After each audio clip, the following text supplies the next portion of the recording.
Have you ever been in a hospital when it's been shut down, or a school when there's no kids in it, and there's that sort of bad atmosphere of, like, weirdness? Yeah. Right? For the sake of argument, yeah.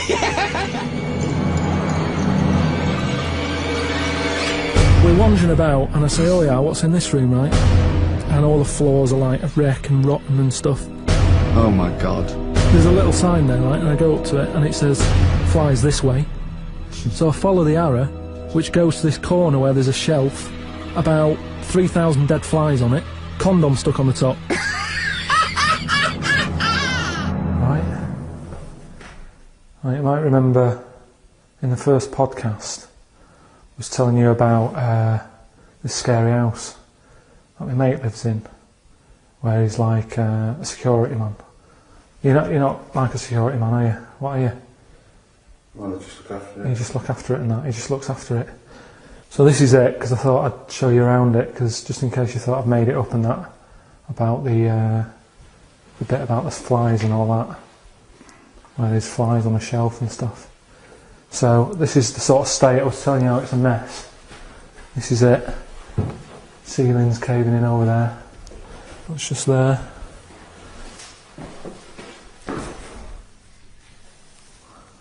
Pair of pants.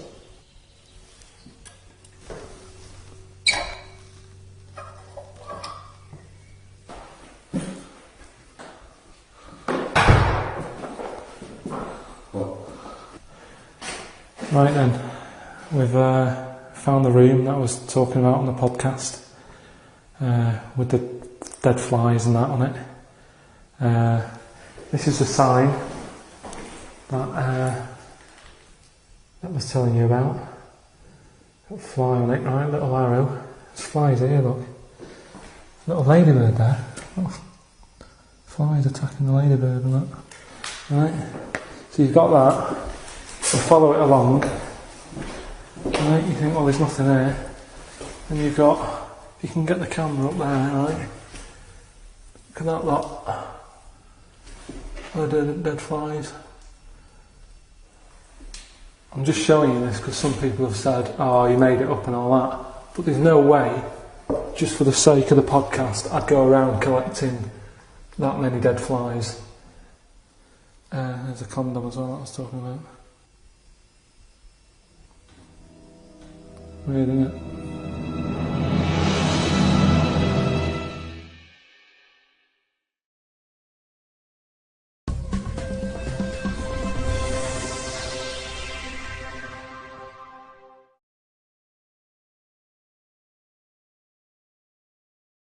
If you knew with certainty that today was the end of the world, how would you spend that final day? So, for instance, I've always wanted to smash up a bar.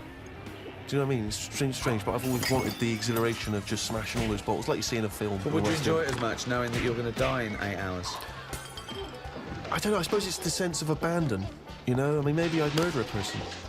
You know, Wow. just see, you know, I don't know, but I think I'd probably go mental. Because that's I've always been a very reserved person, you know, I've never got into a fight, never caused a rumpus. Yeah, but that's a worrying thought, because we don't have to have the end of the world for it to be the end of your world, because a lot of people know that they're terminally ill, so they don't go around smashing up bars and killing people. But I suppose I know there'll be no repercussions ultimately, because They're the gonna die next day anyway. everyone's gone, so Yeah, there's not going to be mourning families. But then how dare you deprive that person of his last 8 hours or 10 hours of life? I don't care, because it's the last day on Earth. What would you do?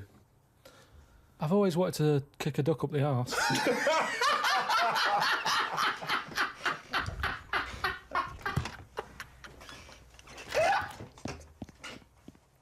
A dog has got human eyes. If a jellyfish had a pair of eyes like ours, I probably wouldn't worry about him that much. But like I said to you, it's that way that they haven't got eyes, they're floating about. I can handle some fish. They look like they've got eyes. You can make eye-to-eye contact with them. A jellyfish, what are you looking at? It's a snidey thing, like I've said to you. You can see a lot in eyes. Do you know what I mean? They say, don't trust him. Why? It's his eyes. Jellyfish haven't even got any, and I don't trust them. In terms of design and everything, and if you lined everything up, say if I'd come from another planet and everything was lined up in a row And they said, right, we're going to give you a crash course in what's knocking about on this planet. Yeah. And you go, right, go on then. And you go, this is man, here's woman, here's a dog, here's a cat, here's an octopus, here's a... I go, hang on a minute, what is this? So I said, right, I'm seeing Clive Warren. Who the fuck's Clive Warren? Who's Clive Warren? The one who was in Closer. Clive Owen. Clive Owen. Right, all right. Did they look at you like you're a fucking idiot? So they all started trying to figure out, who's this Clive Warren we've not heard about? He must be amazing. He's on Clive Warren. Get me Clive Warren on the phone. Get me Clive Warren. And I said, Rebecca De Mornay, right? What? Oh, where did that come She from? hasn't been in a film for 15 years, has she? Clive Warren and Rebecca De Mornay. They thought he was a genius. They've never thought of putting Clive Warren with Rebecca De Mornay. But hang on a minute, you could have any film star. This is your fantasy casting, and you choose a bloke that doesn't exist and a woman who hasn't been on TV or in a film for 10 years. Oh, God. He said, what you've got to do when you go to sleep, focus on your toe, right? Okay. He said, and just think about nothing else. I said, He's a witch. Did he say you didn't put a toad under the bed? no, he just said, focus on the toe and see how you go on and what have you. Next time you come in, let me know. Anyway, I gave this a go, focusing on the toe. So what does this mean? You mean you sat in bed staring at your toes? No, this is it. He said, like, lie down, Visualising shut it. your eyes and sort of look at it, sort of thing. So I was lying there. It just wasn't working because Oh, Carl, this isn't medicine. I was... You were even though my thinking of eyes, a finger? Well, no, He found out he was thinking of someone else's toe. Next day, someone called up and said, Carl, my toe's better. no, the problem was I was still using my eyes even though I had them shut.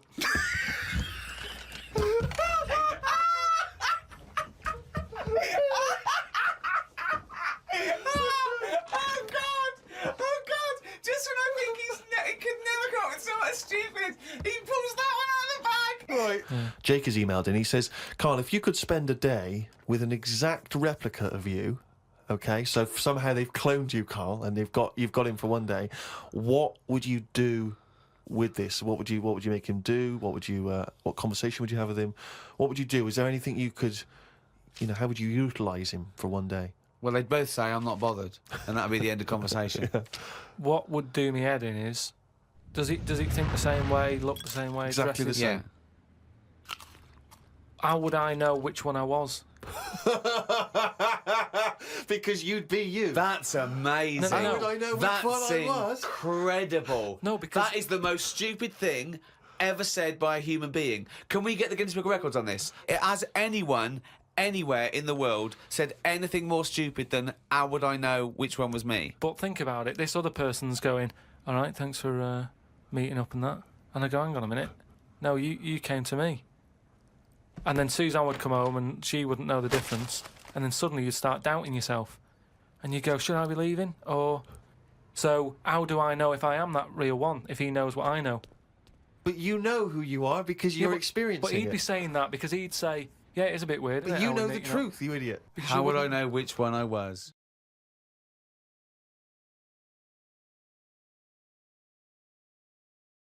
A mate sent me a story on email about a bloke in China who has this weird illness that means he can't have his picture taken. That's not the weird bit. If he tries, his body doesn't appear in the photo. Don't talk shit. He has had group pictures taken and everyone appeared apart from him. Don't talk shit. The That's story bollocks. had a picture next to it of a family photo and it said he was stood at the back, but you couldn't see him. Right, he wasn't in the picture. He was in the picture. No, he wasn't in the picture. I've done loads of tests and stuff. No, on him. I haven't done loads of tests. This is bollocks. There's no way this is scientifically possible. What's his want? Yeah, now he's wanted. Just a white bit of paper up on the police wall. Have you seen this man? What man? If you see him, tell us. You're talking shit.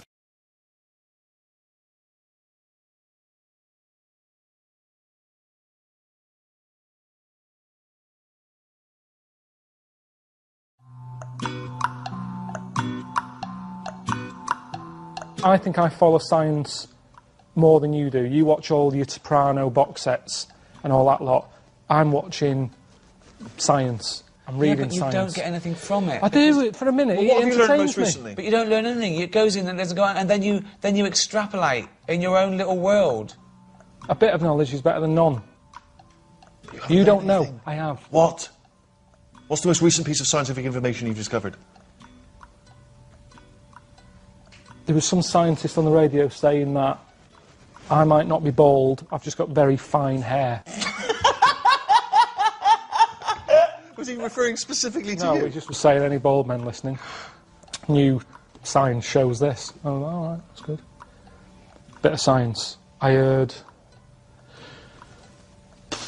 there's a load of birds in America that just died. No one knows. That's a bit mysterious. There's no answer to that one. There's Well, just there like is. 500 There is an birds. answer to it. What's that then? We don't know yet. Yeah, but that's To say that we don't... Well, that's the best bit of science, I think. The bit when you go, oh, what was that? When you go, oh, they flew into a big window, you go, oh, boring. I like that bit of it. I like the bit of, can we make this kid with no legs walk? Don't know. Give it a go. Yeah, we have. Oh, a bit boring. It's the bit, So it's the you'd working rather that on kid it. didn't walk? I like the bit when he's dragging himself about and you're going, will we do it? Will we ever make this boy walk? That's not science! I'd love to see that show coming soon to the Science Channel. Will we ever make this boy walk? Yeah. So he's got some new mechanical legs that he puts Right. by the side of the bed. You How just would you- nick them okay, because you'd right. rather see him There's a fall little in a kid, ring. has he got legs? Has he got legs that don't work? Right? They just No, don't they're just work. not there. They're just not there. He's got no legs at all. Was he born without legs? Right, so he's born without legs. Oh, this little baby's got no legs. Carl, will we ever make this boy walk? Well, we can try. Okay.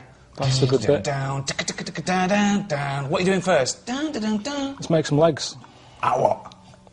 Wood. Wooden legs. 2011. Give him wooden legs. What wood are you using? Something that's not too heavy. Only a bit of MDF. Right, okay, right. What do you do? How do you make the legs? Just sort of say, right, how tall do you want to be? I want to be about 5 foot. Right, okay, we need a 2.5 foot leg. Right. Make them. You're still going with wooden legs. You're still, can I just convince you to look at some other materials? No, we haven't got time. We've got wooden He's legs. got no legs and he's moaning. What do you mean you don't want wood? You haven't got anything down there. Selfish. Just brought out the real him. Okay, right, okay. Mr. Pilkington, thank you for saying you'll never got wooden legs, but I'm just worried about, like, well, rotting and woodworm and... Preservatives. Sorry? Fine. Just preserve them twice a year. Right, You'll be fine. right. How you rotting legs? Well, You haven't got any at the moment, so which is better, little Billy? What do you want, rotting legs or no legs? Well, Because there's other kids out there sort of rubbishing about on their arse who'd love these little wooden legs. What do you want? And that's how it should Wooden be. legs. Right then. Okay. This is not science, this is Pinocchio.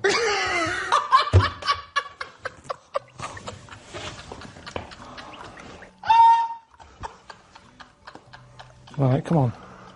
Right.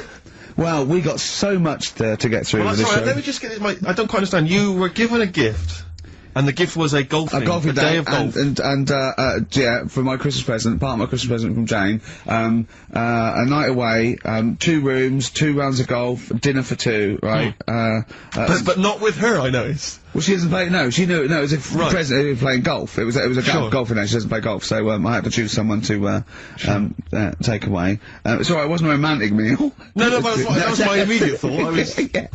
yeah. Me and Carl just getting in there in the jacuzzi together.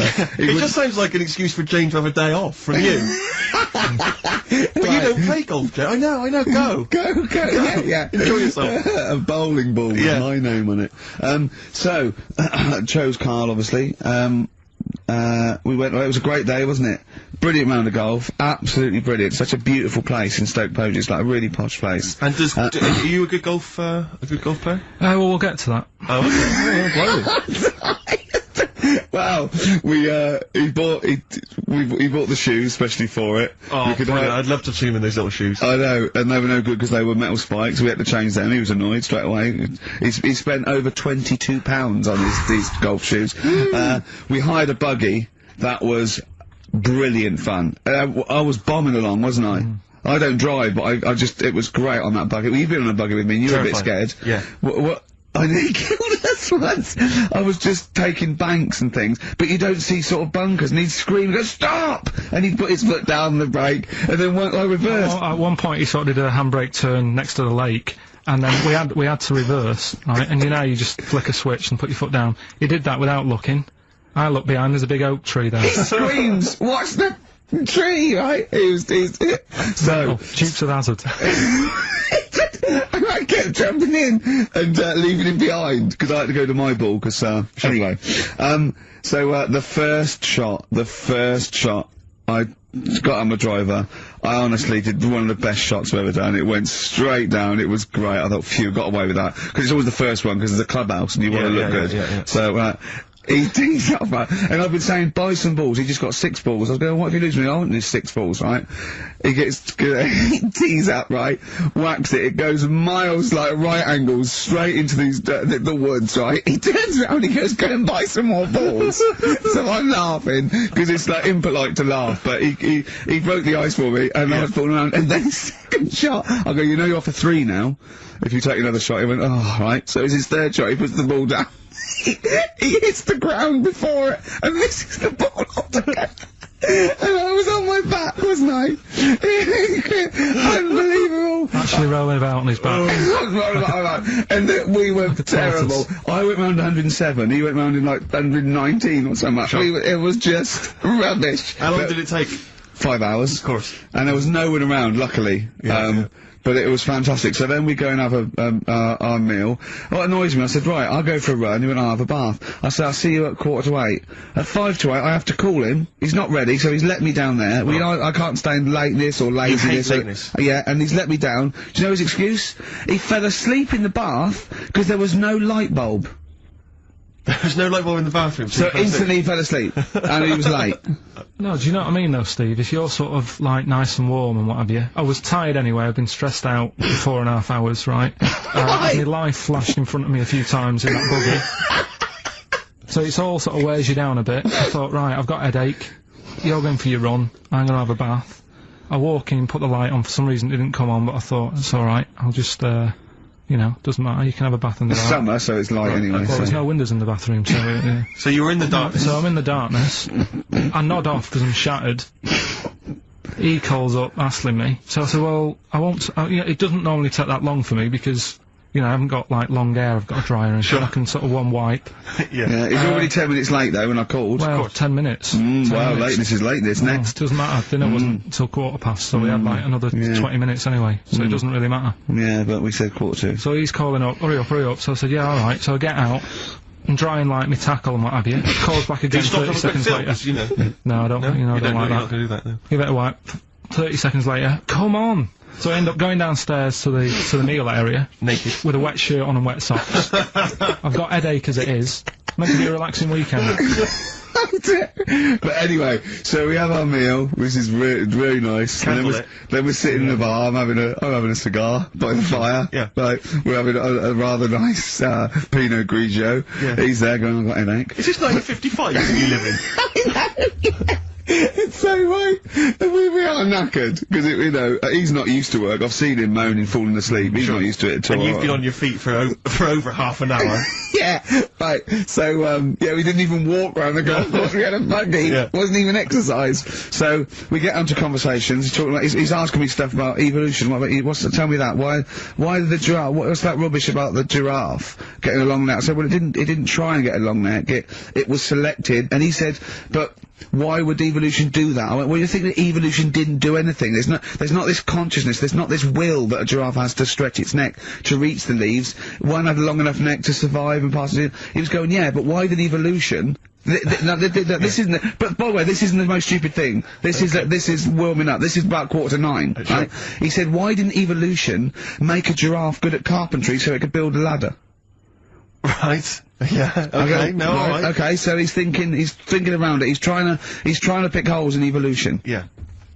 We get on to. I said, well, things are. I said, we can see the speed of evolution in lower life forms like bacteria, viruses. They evolved, and that's why soon we won't have an antibiotic that can kill some certain bacterial strains. And he said, and this is about 11:30. And I said, I'm going to bed. Right? He said, in the future, they reckon that you'll be able to wake up and eat a yogurt you can have a chat with.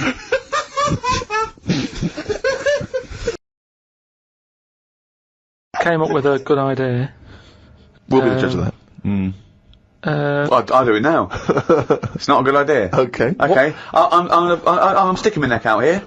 I think this isn't going to be a good idea. Okay. Thoughts? Well, I'm going to agree with you. I'm going to second that motion. Okay, let's see. Let's see if we're both right. See-through skin. High five, Rick. But that isn't what I'm saying. What I'm saying is, have you seen them weird things that just look like...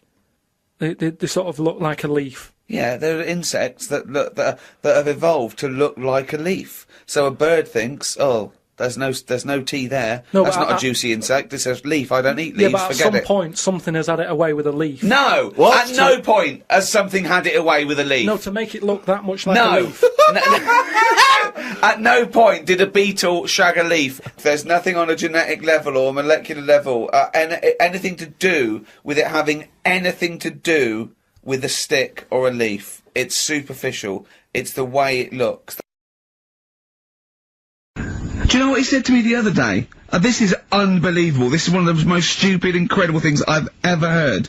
He was talking, and he suddenly stopped, and he was thinking about it, and he went, oh, I went, what? He went, you'd never see a black ghost. Extraordinary. True, though, isn't it? I've never seen a ghost, full stop. There are no ghosts. There aren't ghosts. No, I mean when you just see them in, like, magazines and that. Play a record! Right, I don't know the sort of full ins and outs of it. Go on, you surprised me. But what he asked for, something happened to his tackle, right? Mm-hmm. It's penis. Yeah, right.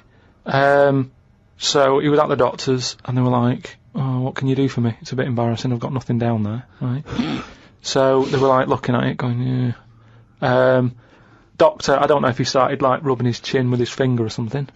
Looked down, he's thinking, got an idea. You know, you've got a lot of fingers, how many of them do you use? The patient's like, yeah, I see what you're thinking. They cut off one of his fingers, sewn that on to where his tackle is. He's happy. Well, that's different though, isn't it? Well, that's where they've really taken different. tissue. No, but I assume they fashioned it into more of a knob than a finger. No, I still think it's there with like a little knuckle and you know, fingernail and that on Well, it. I assure you it isn't. They've probably used the finger as a basis to then build up some sort of knob-based No, because organ. if you were doing that, use a sausage. I mean, why lose a finger for... Well, I'll tell you why. Because your finger has your tissue, your blood type, and therefore would graft near your testicles. A sausage is a thing that's made by a butcher out of offal, okay, that really can't be grafted onto any part of the human body. That's why they very rarely use any meat products in surgery. I know, yeah.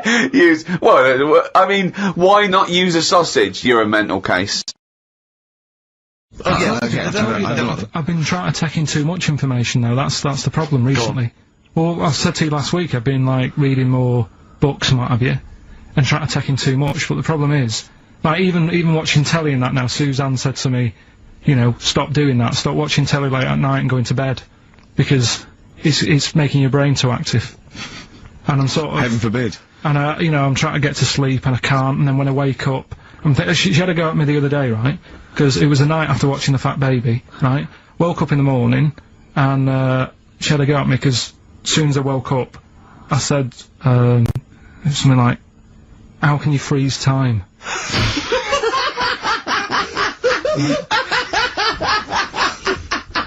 And she says, "Are you going to say good morning or whatever?" I'm gonna burst! Just imagine it, right? It's that the sun comes out through the window. Oh, she's right. Carl's like that, his little head. His eyes open, he goes, one of those floppy night hats. How can you freeze time? Oh, God. Oh, chimpanzee, that is only gone and written it down, the little... That's the jingle for Karl's diary, excerpts of which we read each week. Get straight into it. A band from the Conga have won the Best Newcomers in a Radio 3 competition.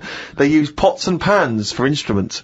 It says that the Conga is a poor, sad place. So why do people do that happy dance at the end of parties called the Conga?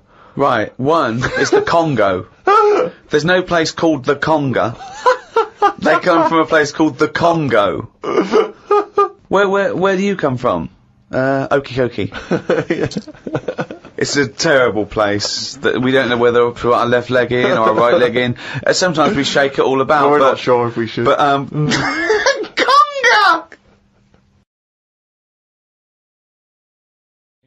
So we'll move on to this next one, right, which is brilliant. Dead short story. So, right, old woman, about 70 years old. She's normally fit and healthy and stuff. Nothing wrong with her. She's having a good life. And one day she goes for a check to the doctors, just to check herself out. 'Cause she's getting on a bit. Says take your clothes off and that. So she does, and checks her out. Says, yeah, you're looking good. You're looking good. Turn round. He said, oh God. He says, you got a tumour on your buttock. Right. So she goes, oh. What, can you do anything to sort it out? So they go, yeah, we could book you in for an operation. It's best if we remove this. Books her in for an operation. Operation day comes, strip her down and that. They're all stood round, the doctors. Start to operate. It only turns out it's a pork chop that she sat on 5 years earlier, and it had stuck to her buttock. Right, Karl. I can forward you. I'm honest. Right. No, listen. Okay, no, Serious. Right, okay, Karl. I'm telling you now. I'm leaving. I'm never doing this show again. No, I'm serious. Honestly. You're talking. I've never had such. You are. Play a record. Play a record. I couldn't believe it. What do you mean you can't believe it? Stop the record. Stop the record. Stop the record. Right. Okay. Right. What do you mean you couldn't believe it? No, when I read it, I said I've got to tell Ricky This that. woman had a pork chop stuck to her arse for 5 years. You mental case. Of course she didn't.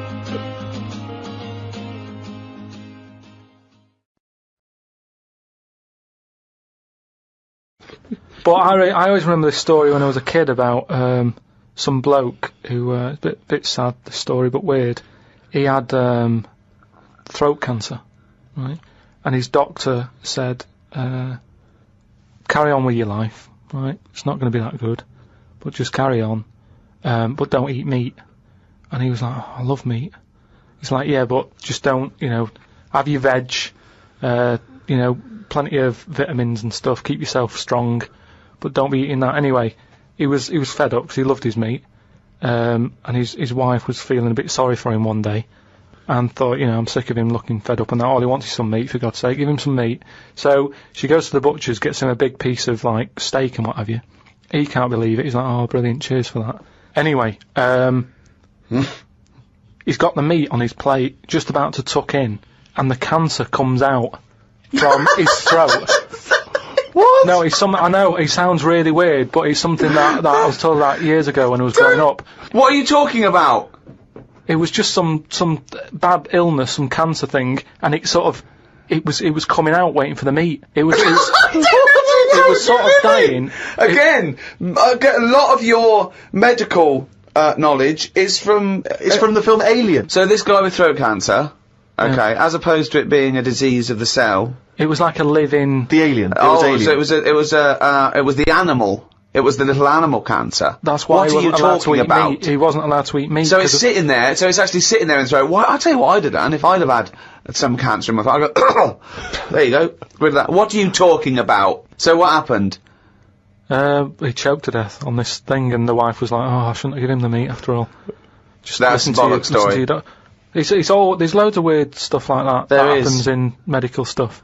Well, the terrible thing is, if you got testicular cancer and you eat meat, your bollocks come out of your trousers, and they're all over the plate, and you have to be asked to leave the restaurant. But it doesn't sound like the great place to live, right? Could they not move? Could one of them go? Do you know what? I'm sick of this. I'm moving or whatever, and go to a proper city. How far away is this? These Papa people, to the next. To the next. They're like the Smurfs. They're very like the Smurfs. But how many miles away from a place with a normal life going on? But think about this, Karl. Firstly, they don't speak the language, so they don't have any practical skills. They've got no experience of civilization. So even if they chose to go and live in one of these cities, what can they do? How can they function? They'll spend 15 years just trying to figure out what how everything works. Mind you, I have had the same thought about Inuits. Right. If you live in a house made of ice and eat fish all day, and then just stay in for 6 months. Move. I really do. I mean, I don't understand why they're living there. I think there's some bacteria that has better lives than that. That's got to be offensive. Why? Okay, how about this is one of the weirdest things. This is one of the weirdest things, right? Sorry! An entire race Just of people. dismiss. No, Just no, dismiss. I'm not having a go, but I'm just saying I wouldn't fancy it, is what I mean. He said, what you've got to do when you go to sleep, focus on your toe, right? Okay. He said, and just think about nothing else. I said, He's a witch! Did he tell you to put a toad under the bed? no, he just said focus on the toe and see how you go on and what have you. Next time you come in, let me know. Anyway, I gave this a go, focusing on the toe. So what does this mean? You mean you sat in bed staring at your toes? No, this is it. He said, like, lie down, Visualising shut it. your eyes and sort of look at it, sort of thing. So I was lying there, and it just wasn't working because Oh, Carl, this isn't medicine. I was, You even though were the thinking of eyes, a finger. Well, no, He found out he was thinking of someone else's toe. Next It day doesn't someone work. called up and said, Carl, my toe's better. no, the problem was I was still using my eyes even though I had them shut.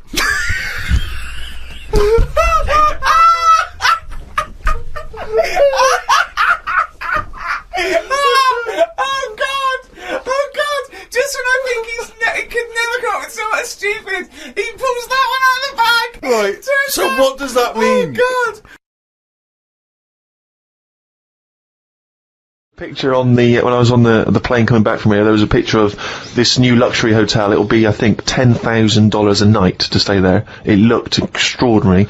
It was a hotel, and the best rooms were built under the water, under the sea. Wow. So it was the best hotel we've ever seen, but surrounded on all sides by glass, and out of it you could see the sea, the sharks, the fish.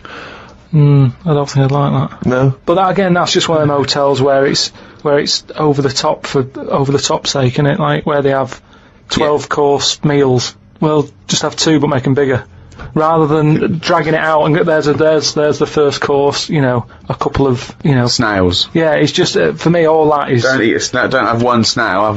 Eat one big tortoise. If you want slow food, don't have loads of little snails. Here, there's a giant tortoise. Tuck into that. Feeds 10. But it's what you were saying before. When you start having to take a risk with food, like the fish that can kill you if you eat it, don't bother. There's apparently a delicacy in Japan, again, someone could verify this, where they eat a live little octopus. And it can stick to your throat because it's obviously fighting for its life. I mean, good. Again, you don't need to eat a live octopus. What are you thinking? How cruel is that? Well, how fresh do you need your food? It's not, do you know what I mean?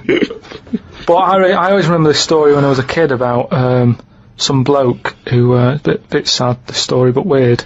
He had throat cancer, right? And his doctor said, carry on with your life, right? It's not going to be that good, but just carry on. But don't eat meat. And he was like, oh, I love meat. He's like, yeah, but just don't, have your veg, plenty of vitamins and stuff, keep yourself strong, but don't be eating that anyway. He was fed up because he loved his meat, and his wife was feeling a bit sorry for him one day, and thought, I'm sick of him looking fed up and that, all he wants is some meat, for God's sake, give him some meat. So she goes to the butcher's, gets him a big piece of, like, steak and what have you. He can't believe it, he's like, oh, brilliant, cheers for that. Anyway, he's got the meat on his plate, just about to tuck in, and the cancer comes out from his throat. What? No, I know, it sounds really weird, but it's something that I was told about years ago when I was growing up. What are you talking about? It was just some bad illness, some cancer thing, and it was coming out waiting for the meat. It was sort of dying. Again, a lot of your medical knowledge is from the film Alien. So this guy with throat cancer, okay, as opposed to it being a disease of the cell. It was like a living. The alien. It was alien. So it was the animal. It was the little animal cancer. That's why what he are you wasn't allowed to talking eat about? meat. He wasn't allowed to eat meat. So it's sitting there. So it's actually sitting there and throat. Well, I'll tell you what I'd have done if I'd have had some cancer in my throat. I'd go, there you go, rid of that. What are you talking about? So what happened? He choked to death on this thing, and the wife was like, "Oh, I shouldn't have given him the meat after all." Just That's listen a bollock listen to story. your doc- It's all. There's loads of weird stuff like that There that is. happens in medical stuff. Well, the terrible thing is, if you got testicular cancer and you eat meat, your bollocks come out of your trousers and they're all over the plate, Yeah. and you have to be asked to leave the restaurant. The other thing that I was told when I was younger about medical stuff and that, Who's telling you this my stuff? mum told me about it. Jeez. Because she always says to me dad, because he has too much meat, and she's always like, you know, Remember the fella with the, and he goes, yeah, the "Oh, it's troll in his rubbish, throat. that." But my gran, she had something wrong with her eyes, and they sort of took them out, and they were just dangling on her cheek, and she could still see through them. They were operating on her. Yeah, and you would have, yeah. they sort of say, No, she wouldn't have been conscious, though. no, they were then. 'Cause Oh, it's yeah. something to do with the eyes, and it's like, if No. you, no, it's no good operating on eyes if your eyes are asleep. What do you mean, your eyes are asleep? It's like a heart, isn't it? You want to keep them awake. No, So keep what the do you eyes mean you want to open. keep them awake? What, heart surgery is blokes awake? Stop talking shit No, all your life. what I mean is they don't stop the heart. They sort Well, they of... don't stop your heart because it kills you. Yeah, I know. So what I mean is it's like the eyes. They wanted to make sure they were working, so the only way to do it is keep her awake. No, it's not, because you don't know whether they're working or not. You can't see what she sees. What, you think, you can plug something in and see what people are thinking? It was something like that. No, it wasn't something like that. Well, she could see. She No, said it she was couldn't. really weird. How, like, you know, you can see... She can see her knees.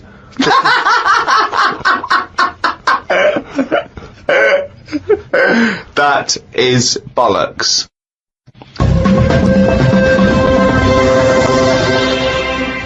Oh, chimpanzee, that is only gone and written it down, the little...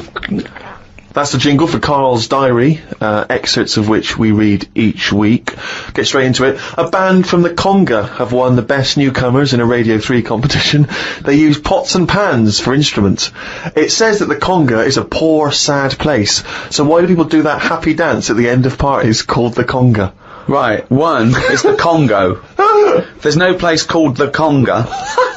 They come from a place called the Congo. Where do you come from?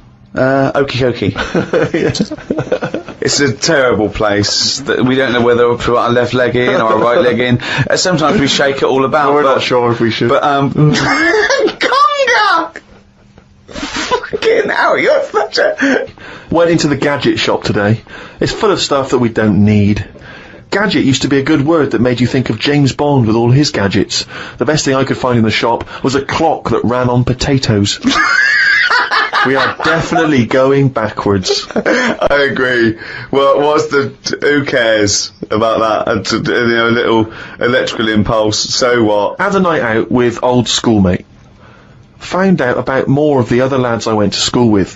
One is living underground. What do you mean living underground? Not like a mole. Do you Yeah. mean he's got a basement, or do you mean he digs a hole every night? My mate went to visit him, and he said it had been raining really heavily and that, and it's all the rain's running in. What do you mean he went to visit him? He went down here? What's that? That's an hole in the ground. Yeah, come in. He just said, "Oh, come round see us," and he's living underground. What do you mean he's living He underground? wanted to be in the army, but was turned away, and that's the closest thing you can sort of. How is get that like similar the- to Oh, living that's in the exactly army? like the army, yeah, where they teach you trades and, I don't know. engineering and He's flying. He's happy down there. He said it was really muddy and what have you. He said he won't be going back to visit him. What's he got down there? Just stuff, just like a sleeping bag, a lamp. He's dug himself a subterranean cave. Near my old infant school, they knocked it down because it was like a wreck. You'd be in the class and you could lean on the wall. Yeah, and your subsidence. hand would go through it and stuff. And they knocked it all down, and I think that's when he was at his most happy, this bloke. I believe this, though. I believe someone he went to school with now lives in a hole. That doesn't shock me.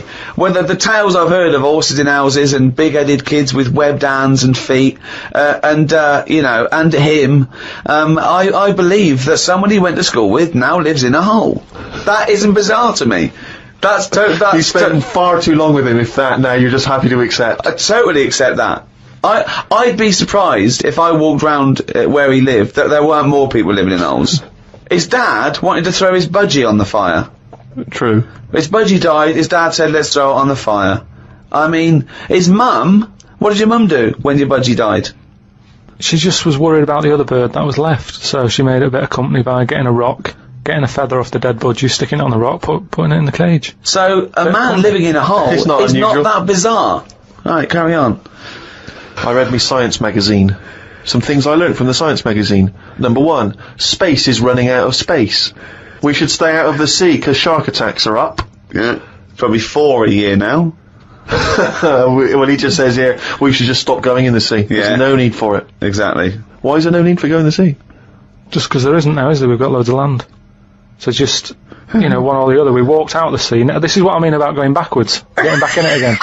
We came from the sea originally. Now we're going back in it. Don't go in it.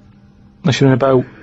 The rules, according to Karl The rules of Pilkington. Karl Pilkington. Oh, God. Did the podcast and then went for a walk round Manchester Square. Years ago, a woman lived round there who had a head like a pig.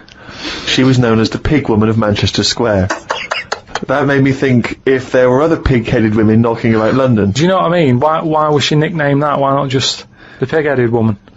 That suggests to me like there was loads of pig-headed women, and that's the one of Manchester Square. Right. Well, no, it was more to do with identifying her, not amongst other pig-headed women, but go, have you seen the Pig Woman of Manchester Square? I.e., go down there and see the Pig Woman, it's in Manchester Square. What happens if she's walked off from there, though, and you go, well, no, but I saw one on New Cavendish Street. No, Is that the same woman? she'll always come back if you rattle the feed. Watched a film about Hitler. Didn't watch all of it as it was subtitled. Can't be doing with that. Asked Suzanne if cinemas are full of deaf people when they're showing subtitled films. She said, shh, I'm trying to watch it. I said, what do you mean, shh? It's subtitled, I can make as much noise as I want. Yeah. She's a lucky, lucky woman.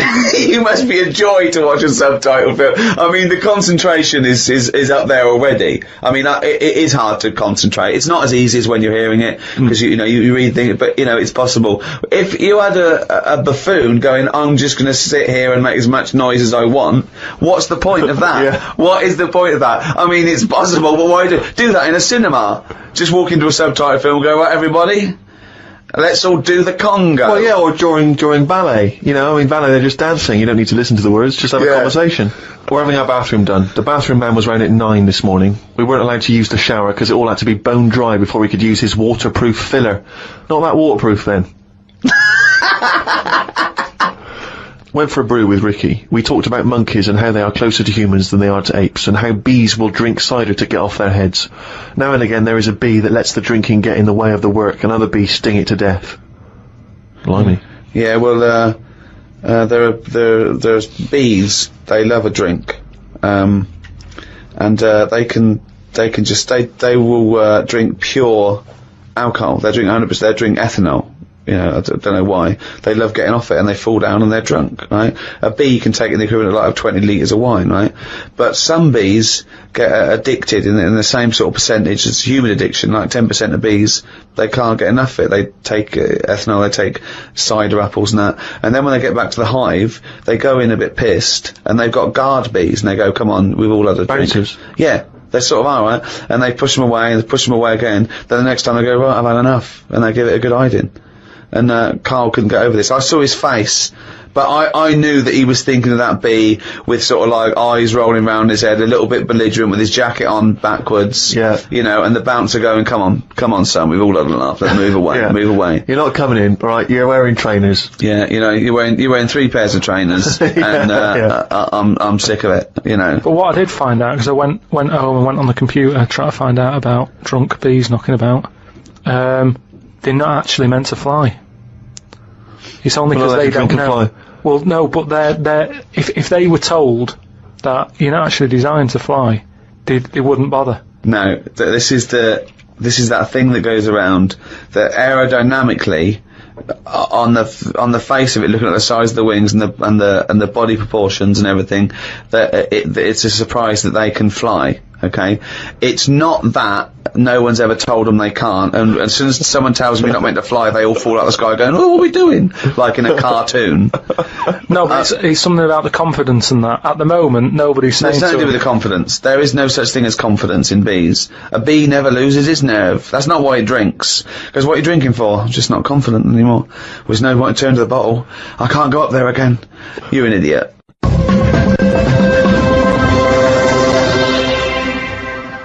Well, it's that time, isn't it? What? Blockbusters. Ah, yes, the time that no one looks forward to. Chimpanzee that, Rockbusters. Oh, fuck it. Right, so, gave you 3 clues last week, 3 cryptic clues. Some initials of a band or an artist you emailed in. Rob Harding got it, right? Oh, nice work, Rob. So well done. The 3 clues, the first one was RP for the initials, and the clue was steal that woman's flower, right? So that was a cryptic clue. The answer there is Rob Plant. Rob Plant. I don't know who that is, though. There's no artist called Robert Plant. That's like Robert Plant. Robert Robert Plant. Yeah, but you is his don't name. say that. You sort of go, oh yeah, I'm into No, you do say it. Have you got the, it means the like album by Robert Plant? Yeah, Robert Plant. They wouldn't go what? I don't know. I don't know. Plant. Are you saying Rubber Plant? The second What are you one, saying there, Carl? Though the second one was. it doesn't work. The initial was B, and then that was keep whacking the cooker with a stick, right? Yeah. Didn't have to be a stick. We pointed that out. Just keep whacking the cooker. Keep whacking the cooker, yeah. That was B. That was Beat Oven. Beat Oven. I don't know who that is either. Is that a group? Beat Oven? Is that the Beatles? Who's the Beat Ovens? Classical sort of stuff. Beethoven.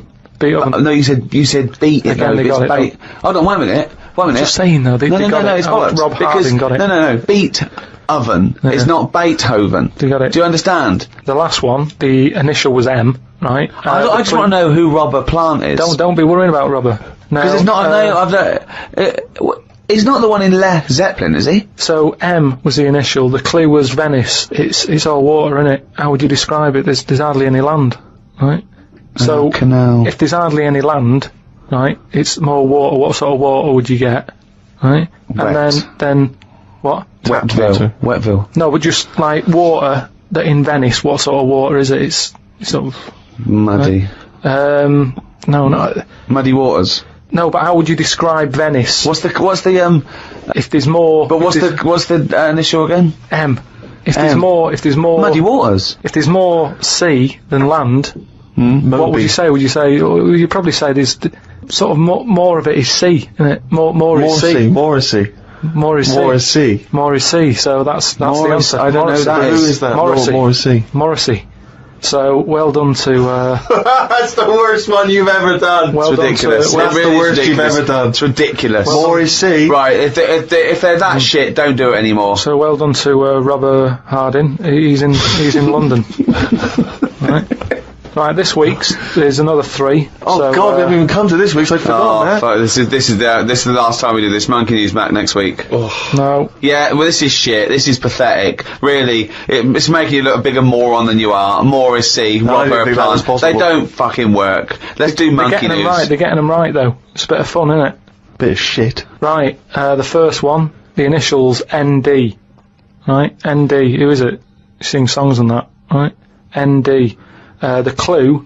That Jamaican fella doesn't want anything. So you've got to sort of imagine, oh, why is it a Jamaican fella? Yeah. Right? That Jamaican fella doesn't want anything. ND. Second one, the initial is E. I ask him to pass me the ball by using their head. Right? It's a band or an artist again. I ask him to pass me the ball by using their head. And the last one, TR, the initials, TR. He's got the woolly ones, but I've got the ones that run and charge at you. What I forgot? What? He's got the woolly ones, but I've got the ones that run and charge at you. So what I forgot? And what's the TR for the initials. Right? Email in podcast@rickygervais.com. We just pick a winner, sing you some stuff. That's Rockbusters. Right? Well, that's end of another half hour of. Could I just say this? Absolute drivel. Yeah, I mean, think. really more than ever. I mean, can I be honest with you now, Rick? I'm embarrassed to put my name to this week's show because of the amount of twaddle that has been it's spoken. my name on it, which is the embarrassing. But you know, let's take the village idiot that is Karl Pilkington. It's his fault because I realised not only has he got an head like an orange, he's got a fucking IQ of an orange. So it's goodbye from me. I'm not saying my name. Goodbye from Steve Merchant. Don't mention, why are you mentioning my name? Don't mention but my mostly name. goodbye from Karl Pilkington. Mainly his fault.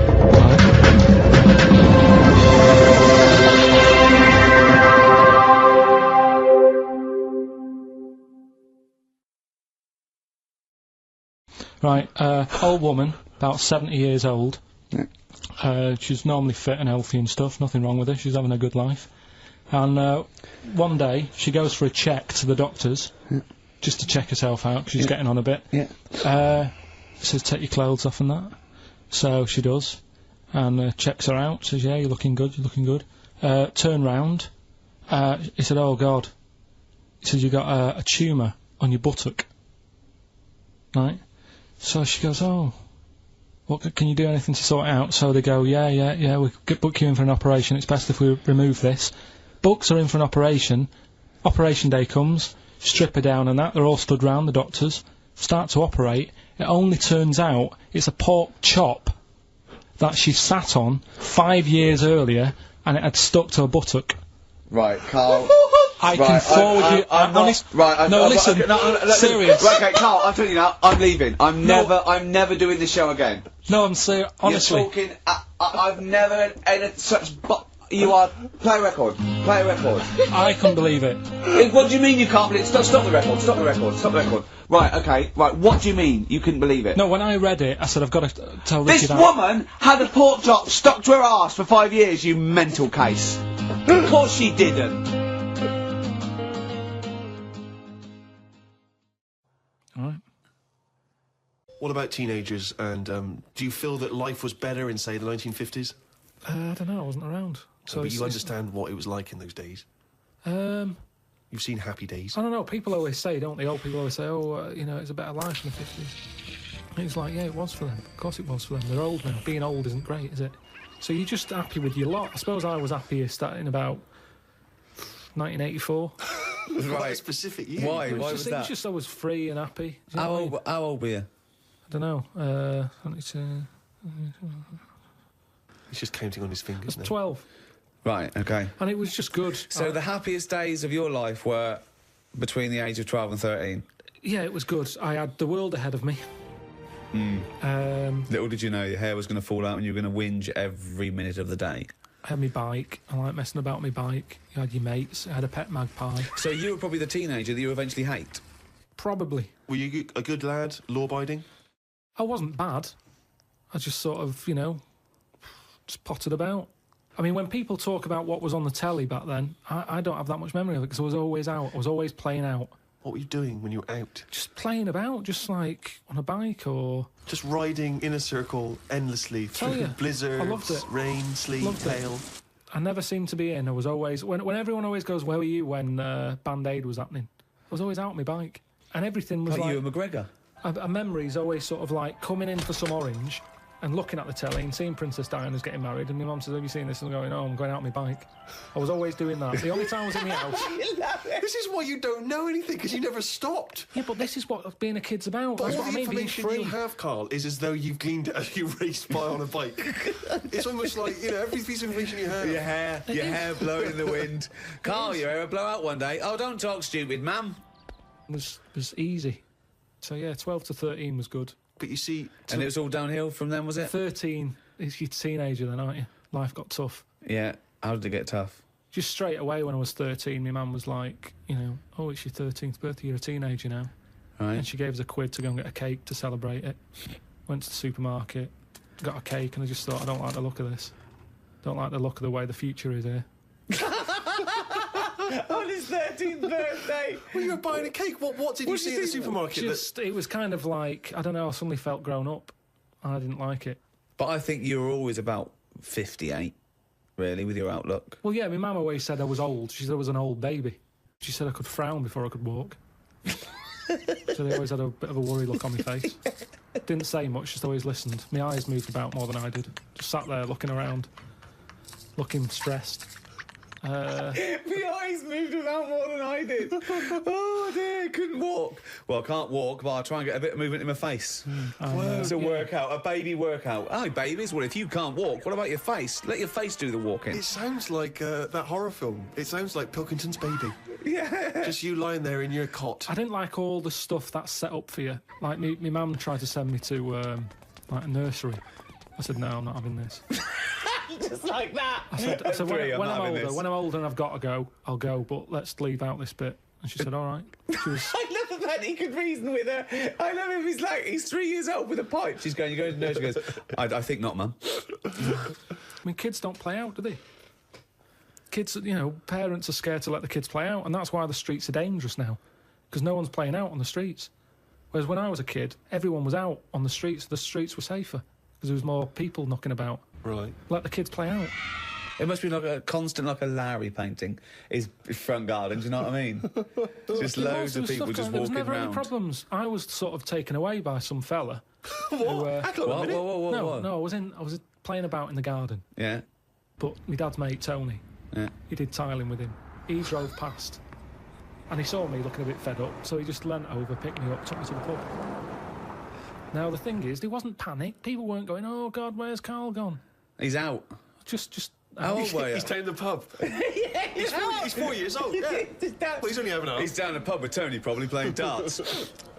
Yeah, I was about 3 or 4. Sorry, so some bloke drives by who happens to be a friend of your dad's, thinks that baby looks grumpy. Yeah. I'm taking him down to But the pub. that's what it was Tony, like. you bringing a baby to the pub? Yeah, I might do. Yeah, we're all bringing ours. All right, see you later, mate. Well, that's what I'm saying. Whereas now they go, the baby's gone. There's a big full-on panic going Yeah, on. but I think it says more about your parents that they didn't do that. They looked out in the back car and you were gone. Some bloke's driving off in a van. They're just going, oh, well, They rode down the pub. doesn't Princess Diana look lovely? This is absurd. So what happened when you got down the pub? I just was there for a bit, and then For a bit, just had a game of pool. then my dad came in. It was like, oh, there you are. Oh, there you are! I love that! Where's my baby? I'm just going to have a quick pint. Oh, there you are. All right, mate. So, yeah, I think things were better back then. Oh, he's only gone and written it down for a whole fucking year. Useless. That, of course, signifies another reading from Karl's diary. This is the last one of both 2006 and on any podcast for a while. Let's make the most of it. Let's enjoy some of the wisdom. I also of think Karl it's the Pilkington. last time ever he will make an entry in this diary because you're not going to keep another one, are you? I don't know yet. I might just get a smaller one. But I've found that since keeping a diary, I've gone out of my way to do more stuff. Well, you say that, but Well, let's find out. Let's find out if that's true. No, but I have. I read a bit in the news about people being injured while trying to cut open avocados. It's a food that ain't worth injuring yourself for. If it's a hassle to get into, or leave it to the experts. I have never bought one. I have also avoided coconuts and pineapples. The amount of hassle to get into these things outweighs the joys they give. Yeah. It's the same reason I never bought a pair of Dr. Martin boots. Too much hassle when it's time to take them off. Yeah, a lot of my mates used to wear them in, like, the 80s. You know, you can't just kick them off, can you? It's a big upheaval. Oh, you've got to unlace them, you mean? Yeah, I mean, since I found shoes with Velcro on them, brilliant. Just the way, I don't understand why laces... Is it because you can't tie your laces? No, I can do it, but it's wasted time. you're so lazy. Wasted time. That gives him more time to sit around and look at insects How long eating does it biscuits. take to take off a pair of boots? Well, it's 14 ridiculous. seconds? He can't fill his days as it is. No, but I don't understand how some inventions sort of catch on and other things don't. But this is what I mean. He's got too much time on his hands. Sitting around at home thinking, why are we not using Velcro more? But there's Why one are we not? Velcro manufacturer going, yes! At last! He said what needed to be said! Why don't you get it sponsored? Because you could wear a Velcro toupee. Because that would be great if we could do that. If someone could invent a little hairpiece for Karl, Velcro's the little bit of fluff he's got on the top of his head, his shiny orange-like head. Pop a little Velcro toupee on. I would love that. I would love to get him wearing a wig. But why necessarily reduce it to a toupee? Why not some kind of carrying device?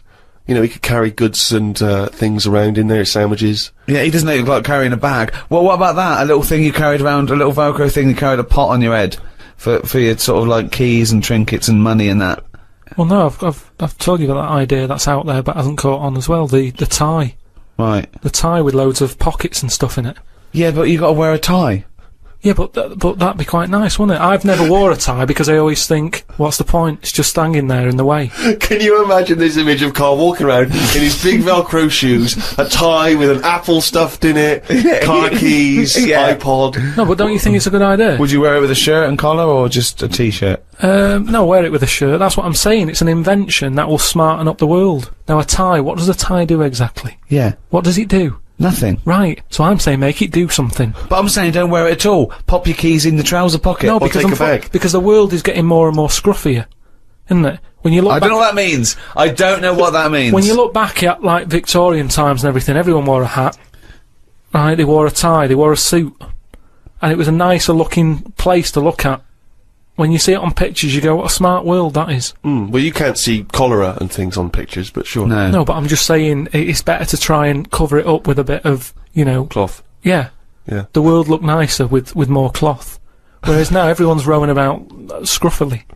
So what I'm saying is, if we make the tie more useful and give it a purpose, it might come back and the world will look tidier. But a tie, its purpose is to look smart, really. Well, originally it was because we didn't have buttons, so it kept the collar up at the front. That was the invention. It was a useful invention, the tie. Yeah, it was called a tie. It tied together, okay? Yeah. So then, when we had buttons, that we didn't really need the tie, but it was a symbol of smartness, like saying, I've made an effort, okay? But now, that would go away. So now, you wouldn't look smart with a tie. They go, oh look, it's like a bag round his head with his apples and oranges and his keys and his sticks he's making a nest out of.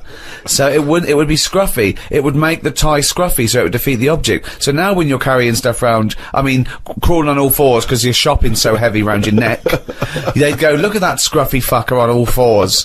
Oh look, but look at his lovely head of hair. It's Velcro. It's a hat. Yeah, well, that's the other problem, isn't it? I can't go back to a wig now. My theory about reading old news is right. It's less bad when you know it's old. It was a story about a weatherman who was fired yesterday for having a nude picture of himself on the internet. But that happened 2 days ago. He's probably got another job by now.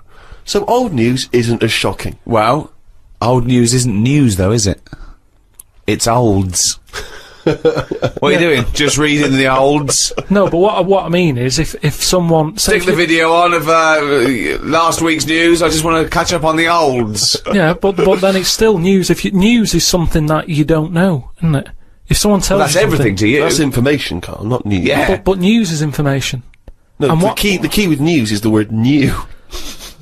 No, I don't think it is it? It's just information, but they tell you at 10 o'clock at night. It's like, what information's gone on? Bong. Here's some information. Yeah, that you didn't know before because you couldn't have, because it only happened today. Bong. Yeah, but never mind that. I'll tell you in a couple of days. It doesn't matter as long as you get the same info. Bong. Yeah, we can't call it news, though, because it's misleading. We'd get done. It's called olds. Bong. Yeah, but listen to me theory. What I'm saying is that if someone in your family, it's Christmas and that, I don't want to bring the tone down, but someone dies in your family. Now, say if you're away on holiday, and they don't call you because they don't want to ruin your holiday, then you come home, and they go, Uncle Frank's dead, and you go, oh, when did that happen? And they go, 2 weeks ago. Now, because everyone else has got over it, it's not as bad for you. Because part of bad news is the way everyone's walking around moping, going, oh, have you heard the news? Frank's dead. But because everyone's got over it, time is a healer. That's what I mean about old news. It's better than new news. But according to you, the only news that really matters is stuff that affects you. So it doesn't matter when you... there was an earthquake, when was it? Yesterday. Phew, that's alright then. Often the aftermath is worse than the actual event. 2, you only care about things that actually happen to you. So the doctor goes, you got a kidney stone. Oh, when did this happen? 2 weeks ago. Oh, that's alright then. Doesn't make sense. No, but the world is... You're not upset about dead Uncle Frank just because other people are upset. You'd be upset personally. Would it make any difference when they told you? Yeah, but it is everyone else's emotions that make it worse, I think. Knocking around people who are miserable. What about warnings? What about when they do things like smog warnings, or, there may be a... I don't like it on the news when they sort of say, news just in. I think, oh, what's this? You think, oh, what's going on? But it might be useful to know it. Important information. No, it just makes you panic. What? Yeah, but sometimes knowing stuff keeps you alive. Yeah, I don't know if I like it. It's sirens, you see. I don't like sirens, do I? I've said to you, I think it's a scary noise. Well, it's meant to be, so you get out of the way. No, it's not meant to be. It's a sign to get out of the way. I'd prefer it if it... Like I've said... Hiya! Could you just move out of the way it can be anything, as long as we know. It can be a chicken noise. But as long as you know that's not going to freak people out. No, but it sort of make you smile. But you'd go, oh, best get out of the way. You're cycling along and you hear what sounds like a giant chicken behind you. And you smile, because you know that even though someone is burning to death, there's something clucking in my way. Do-do-do-do, whack! Do-do-do-do, whack! That's probably a guy having a heart attack. Going to my mum and dad's today. I'll cut to the chase, Rick. They basically, we got about 4 pages where they drive to his mum and dad's. Oh, but Jesus I'll skip Christ. past that because it takes fucking forever. Got there, mum and dad, his mum made him some dinner. The old woman next door, brackets, whose man was a witch. Just pop that in brackets. Just pop that in brackets. I think we've discussed that before, actually, the old woman whose man was a witch. Whose man was a witch? Yeah. Oh! The old woman next door has been worrying because she keeps seeing adverts on the telly about changing to digital TV. She's saying she doesn't want wires drilled into her walls because they'll make a mess. My dad told her that it doesn't matter because it'll probably won't happen until 2012 and she'll be dead by then. He didn't say that to her, though, did No, he? he did. They've got, you know, she's old. It doesn't. She knows she's going to die. I mean, it's something we've all got in common. And he's right, isn't he? Why is she worrying about it? Maybe that's sorted it out. Put it into perspective for her. You will be dead when this happens. Don't be worrying about it. But everybody worries, don't they? You've got that little sort of hole in your head that you fill with worries. You know, everyone's got to fill that little worry hole with worries, and that's us. Worry hole. Everyone's got to fill the We've worry never hole got to with assume worry. that there's a worry hole. A worry hole. Don't be filled with worries. I love the fact that, you know, doctors in a million years would dig this up and go, humans used to have a worry hole. Went to bed around midnight. Suzanne and I decided to sleep tops and tails because it made we get a bit more room. Me dad had cut a bit off the mattress to fit it between 2 cupboards. It's amazing how much of a difference it makes just sawing off a bit of the mattress. You sort of roll to the edge, but the weight of the blankets keeps you in. This is like something from a Roald Dahl book. No, it's just, you know, you think anything, you can sort of trim anything, can't you? And it normally works. But with a mattress, I mean, he only took off, I don't know how long that is, but he's sawn off about that much on the mattress and then has stapled it back together again. Amazing. And it just makes so much difference. Of course it does, because a mattress is a very carefully designed object. Yeah, you wouldn't think so, though, would you? Well, you just would think if you had a it's full of fucking brain in sponge. your nut. No, Someone took his brain out of his worry hole? Oh, God. He sawed a mattress in half. So we decided to sleep tops and tails. It just gets stranger. So strange. Why? he did it to make the room nicer with the cupboards on either side. So he sawed a mattress in half. Well, not in half. Can you imagine how much hard it must be to saw a mattress in half? What did he use? What, a big electric saw? Well, it must have been, yeah, because there's a lot of springs and stuff in there. Jesus. So what happens to the springs? They just spring out the side. Well, some sort of stick out a little bit, but you're not lying on top, are you? They come out the side. So it's just got a bit of gaffer tape and a staple gun. Unbelievable. Hey, man alive. It's like... Does he run it as a hotel? That's unbelievable. There are squats with better bedding arrangements. Well, we've had a bit of a bad thing in our house about mattresses and that, because when we first bought our first flat in Salford, you know what it's like when you buy somewhere, you sort of, you haven't got any money, have you, to buy extra stuff that you need. So we bought a bed, right, but there's that rip-off thing with beds where you buy a bed but a mattress doesn't come with it, which I've never understood that, because it's not a bed, is it? Without that mattress, it's not a bed, it's a car without an engine. You wouldn't go, there you go, well, that seems cheap, there's no engine in it. So we bought this like, you know, flat and what have you, and we bought the bed, and then, like, oh, we haven't got a mattress. So my dad got one from Uncle Alf. No, well, from that Uncle Alf fella, because he had one in his van that he used to use now and again. If he was, like, travelling round, he'd just keep in the back on this mattress. Amazing. A bloke who drove around in a van with a mattress in the back. So How Uncle terrifying. Alf. So Uncle Alf, right? Well, tell me about Uncle Alf. Well, you know about him, he's the one who slept in a dinghy. He's the one who... Because his mattress was in his car. I know, yeah, why didn't he go, oh, well, Alf, where's the bed? Left it in the car again. Oh, blow up the dinghy. Blow up the dinghy. I'm not going to go out and get it. Not at this time of night. So anyway, my dad got me his mattress, and it just stunk of diesel. And Suzanne was like, oh, I'm not happy with this. And I think she realised sort of what sort of family... She's got it was herself from and into. stuff. Wow, she landed on her feet when she got you. So now she's always a bit touchy about, you know, mattresses and things. Unbelievable. Uncle Alf, of course, sadly passed away when he couldn't escape from his sinking ship. The fire engines were too late. No one got out of the way because they were laughing so much. The mad woman next door saw me and said, hello, Clive. You live in a nursery rhyme. The old man down the road, the old woman next door whose mum's a witch, Uncle Alf who lives in a dinghy. This is like not a real place. It's like fucking Narnia. It's a children's TV programme. Unbelievable.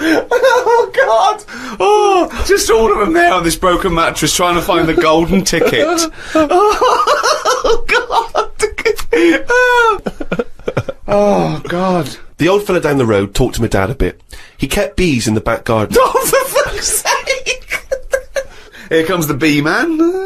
His Yorkie dog was knocking about when he was messing with them and ended up getting stung 150 times. Oh, little bastard! What is he doing?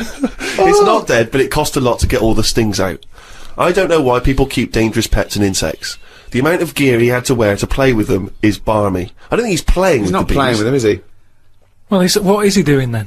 Well, I don't know, but I think you should get the dog the same protection. Yeah, but that's just it, isn't it? It's like you can't mix your pets. If you've got a snake, you don't have a mouse. Do you know what I mean? They don't get on. And it's the same with them. Don't have bees. I can't imagine one bit of enjoyment. The only thing he does is the honey. And it's like, well, how much is that to buy? It's not worth messing about wearing a big white suit just to get some honey. There's a shop down the road. Bees are kept for a very good reason, aren't they? What? For honey. Yeah, no, but like I say, you can buy honey for next to nothing. Where do you think... What do you mean? But where does the honey come from that you buy? Yeah, from some proper bee farm. Let them do it. All he's doing, he's not making loads of pots of honey. He's looking after himself. And the thing with honey is it doesn't go off either. No, it doesn't, no. So get 10 bees, get the honey made, kick them out. But you eat the honey, that's the point. Yeah, I know, but it doesn't. You can't eat it and then it's still there in the jar. It's not magical. Maybe in your world, no. Uncle Fred had that never-ending jar of honey. But how much honey do you eat? What I'm saying is, it's one of them things in it that you buy, and you can move into a new house, buy some honey, and when you leave that house, that honey's still in the cupboard. You don't eat that much of it. So get 10 bees, get your honey's worth. 10 bees! Imagine keeping 10 bees! Well, just get them to do the graft. If you've got loads of bees, they're not all pulling the weight, are they? Because they'll go, well, I'm not doing any, because I'll leave it to the others. No. Whereas if you've got 10 bees, you know that none of them are pulling the weight if there's no honey. That's what I'm saying. No, it's not a workhouse. Bees don't knock around saying, I got a bad back. Anyway, back to this reading from the twits. The news covered a story about a fish that knocked about 400 million years ago. It was 33 feet long and had a jaw strong enough to eat a shark in one go. All the dangerous stuff seems to die out, and yet things that you think wouldn't stand a chance, like worms, are still here, yet they have no legs or eyes. I saw a future human in the news article the other month about the future woman. She had 3 breasts. They looked all right. Well, no, that's not. I can't see how that's going to ever evolve. No, well, they say about how about evolving and that. I read that there's going to be ugly people. People are starting to go ugly. Yeah, they're still going to have bilateral symmetry, I imagine. I don't know what that means, but Well, I'll tell you now, right? They're talking about, like, people who are just like, you know, you look at them and you go, oh, look at the state of that, right? And it'll get to a point when we're all so ugly that no one will have it away, and we're just going to die out. Well, that's not true either. That's not true either. That is the biggest worry. Well, no, so... That's the world's biggest worry. So as we evolve and we change, our mindset doesn't change. We're still going, I wish we looked like they did 1 million years ago. I don't fancy anything. No, but look at, look how things do change. But why are we all going to get uglier? I don't understand. It's just the air and stuff, isn't it? It's just, The air or the hair? You know, the air that we breathe and stuff, and the food we eat. Everything's changing, and we're not going to look that healthy, and we're just all going to go ugly. You've only got to look at some stuff that's in the sea, and you think, look at the state of that. What's that got to do with the human evolution? But the stuff in the sea is still propagating. Yeah, but they've been around longer than us. But it's still reproducing, so your theory falls down. But they're deep down, aren't they, in the dark, so they probably can't see what they're having it away with. If they were up on the outside, they'd have died out ages ago. Why? Because they wouldn't fancy the other stonefish or yeah, because they're really sea slug. odd-looking. I can't remember the name. I think it was a viper something. It was just a head. But Carl, the fish that's just a head. It was well ugly. Watched a programme about the twins this morning. It was filmed 16 years ago. They are mental. They did everything together, including the backing up. Phone calls had to happen twice so they could both have the same chat, and they said the same stuff at the same time. Well weird. The bloke who I watched it with, I don't know who that is, just some homeless guys that you just invited into the flat? Just someone I've been sort of working with. Sure, a mate of yours. He said he fantasised about having it away with a pair of twins. I don't see the point in this. If you're going to have 2 of something, I would prefer to have 2 different. Have 2 different women. If I had 2 cars, I wouldn't have the same one twice. Same rule with women. I don't even normally like buying the same pair of trainers twice in a row. No, if you're going to have something new, make a change. It's like that fella who was going out with a woman and then left her and went out with a twin sister. Not worth it. Not worth it! It's not worth the upheaval, is it? Because it's exactly the same model. I watched the final of I'm a Celebrity, Get Me Out of Here. It was between singer Jason Donovan, singer Mylene Klass, and singer Matt out of a boy band.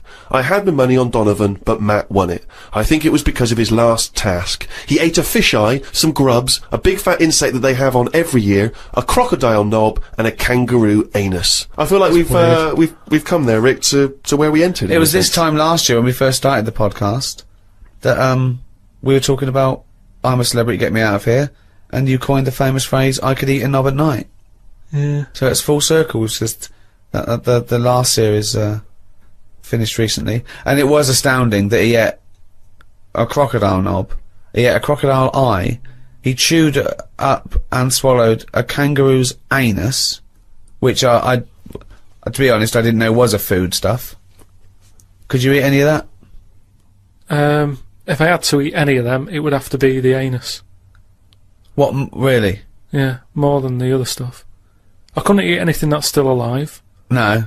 I agree. I couldn't eat any of that. I don't know under what circumstances I'd have to go, right, that's it now, we're not going to survive, the ship isn't coming, there is nothing on this island I can eat, give me the crocodile's penis. So it wouldn't bother me. I could eat anything. I could do almost all of the challenges on that programme, but I couldn't cope in the camp. I couldn't cope with the lack of food and the uncomfortable bed. That's all that would do my head, and I'd drive people spare, whinging and complaining. I couldn't cope with any aspect of it except the physical challenges. I couldn't cope with sleeping with people snoring, the things crawling over you. I'm not so squeamish about that, like snakes and things, that's alright. But the eating is ridiculous. It's out of the question to eat a worm or a grub. It doesn't concern me. I don't know why I don't see really what the difference in it. The texture's probably the same as lots of other things. What would hunger do to you, though, do you think? Would you think I would change? Do you think, if it really was a choice, if someone said, and I knew I would die if I didn't eat worms... I think you would, yes. I think you'd complain and you'd whinge for a while, and you'd try and put it off, and you'd hope a ship would turn up. But when it didn't, you'd start chowing down on a bit of crocodile anus. But then where's the rest of the crocodile? Well, yeah, that's a good point. Who's been eating that? How come I've got this? You know, you're meant to, work together as a team in bad time, and yet I'm being handed an anus. Forget it. Let me starve.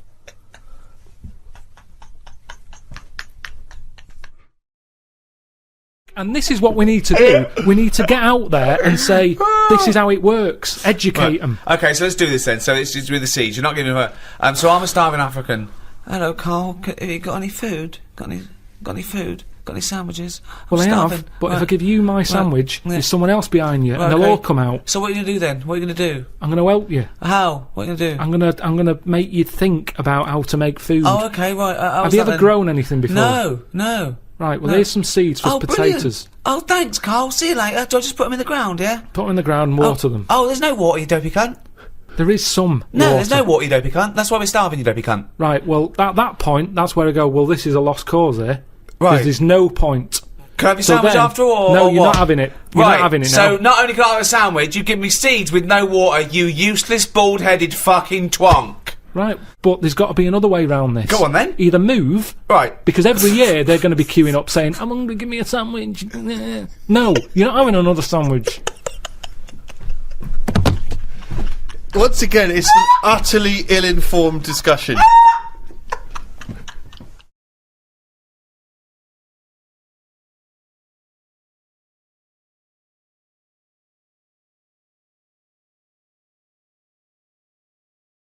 Hi, I'm Ricky Gervais. With me, Stephen Merchant. Hello. Creators, writers, directors, star of The Office. If you're a fan of that show... Who isn't? Yeah, then you've got a treat coming up because it's the entire first series... Well, if they're a fan, Rick, then they will have already bought the DVD and already seen the show. Oh, no. Wait, let me finish. It's the entire first series, but with extra bits. We've got interviews of people, it's a retrospective, people talking about it, A-listers, chatting about why they think The Office is genius. Not my words, I do think it's brilliant. Yeah. Do you know my favourite thing in The Office? Go on. You? Thought as much, Yeah. When I first saw The Office. I was struck by how original it was on a bunch of different levels. And I think upon first viewing, I thought, that's really great. And then upon my 38th viewing, realized how genius it was. My first impression of The Office was that it was a masterpiece, and unfortunately, as time passed by, nothing interfered with that glow. It was so fresh and new in terms of the style, and for me, it reminded me of a style of humor that, I think, in Spinal Tap, Chris Guest and those guys created. I saw that show and I was like, this is incredible. When I first saw The Office, I thought, finally, there's something funny being done in the world. I think the thing that I was most struck by is how original a character David Brent was. Timothy! Hello. All right. Have a quick word. Sure. Old office. Walk this way. Always start with a joke. I've never seen a character in a movie or in television who is that obsessed with what people think of him. And I think a lot of the comedy comes from that. He's got way too much self-awareness, but way too little real self-awareness. His self-image is, I'm the boss, but because I'm really funny, and I'm a really funny bloke, I'm also immensely popular. I can have a joke and a laugh with the people who, I'm supposed to have authority over, and they love me for it, and all that obviously is always wrong. What's up? Hey, what's up? I love that. What's up? Oh. Tim is the one that you hope you are in The Office, even though he's depressed and thinks his life is being pissed away in this place. You love watching Brent, but you don't want to be Brent. You want to be Tim. That didn't happen by accident. It didn't happen because of my overwhelming charisma. Do you know what I mean? It happened because they wanted Tim to be the kind of, I suppose, the emotional focus, or at least they wanted him to be the audience, yeah. And he was, Hey, dude. Give it back. I'm just using it for a second. It's got my name on it. Apparently, they had a completely different idea when they were writing it of the sort of person that Gareth would be. He was supposed to be a much bigger, more macho kind of guy, and so I've heard that when I came in and auditioned, they changed their mind. Because if you're genuinely physically scared of somebody, if it had been Tim and Lee, that kind of character, then you just think, I think he's going to hit Tim. He's going to beat him up, Whereas it's kind of Tim and Gareth. You think there's a man who thinks he's Napoleon, but look at him. That's the correct way. Do you want to try that with me? I'm fine. Well, I'm supposed to witness you do it so I can tick the box. Every single one of those characters is so perfectly cast and in a sort of new, informal way. Hello, Wernham Hogg. And Dawn, just the perfect look, the perfect pitch. Not so fabulous that, of course, everyone will be in love with her, but you slowly fell in love with her while you watched her. I've got kind of hot hands, sorry. Right, just don't touch my head. With Dawn, sometimes I wanted to give her a bit of a shake, because she didn't pursue the guy that she really did want to. She didn't even get out of a relationship she really should have done.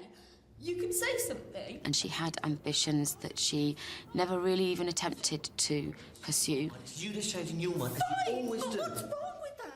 I think the camera is like another character in The Office. It's a whole other member of our show, because it added so much depth, I think, to what people said and did. Obviously, one of the key aspects of the show was the sort of documentary style, and that had sort of been born out of how we'd originally got it made, and we shot something in a little documentary style. And we did that because it was a very quick way of filming. You can get a lot done quickly in a documentary style. You've got to worry about the finesse.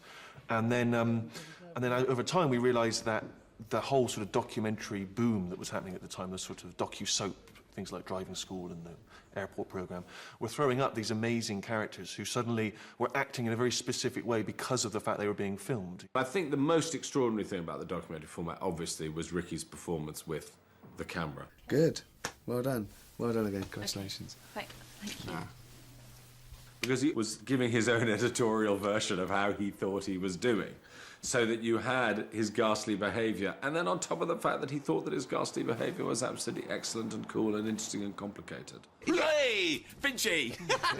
Finchy comes in a ball of horrendous energy, saying the crassest things, And Tim is able to go, you getting this? This is what I have every day of my life, you know. Oh, yeah, speak to yourself. We wanted the look and the feel of the office to be very oppressive and very drab and ordinary and boring. They had such a definite idea of what it should be, and it took 3 years to get it to the stage where they could actually make it. That's what made it a success, that they knew exactly what they were doing. We didn't want anything sexy or cool or rock and roll. It was all anti that. The opening titles, they just blew me away. I remember first time I saw it. The things you're seeing are so dull and grey, but it's shot in this incredibly cinematic way. And the slow pans and the low shot looking up at that horrible building. It makes it look epic, and the music is very epic, but what you're looking at is unimaginably dull. There's no doubt about what this is about. One of the first things that Ricky ever did as the David Brent character, he had a couple of scenarios in his head that used to play out for me when we worked together. One of which was his character, his sort of seedy boss character, interviewing a woman and his slightly lascivious, lecherous manner, which is actually something we downplayed in Brent. Brent, in the original form, was a lot more seedy, perhaps, than he later became. But certainly that scene where he's interviewing the girl... It shows another side of David Brent, because he didn't really know how to act. Right. The interview. See what we've got here. Karen Roper. Curriculum vitae. Brent doesn't think that that's creepy. He thinks that's romantic. He thinks he's a bit of a Lothario. He's thinking he's setting the mood for love. He doesn't think this is seedy or anything, does he? So he thinks she's going to go, you're the most interesting man I've ever met. And you're handsome with your little beard. One of the things is it's a great physical performance by Ricky. You know, I mean, obviously the gestures have now become slightly over well known, the tie and the looks to camera. But he does sometimes, every so often, he will do bigger stuff. No. Dave, Oh, I'll do. Julian, can you give us a ring, please? Go away. Good bloke. Good laugh. Dave, it's Paul again. I don't think... Leave me alone. It's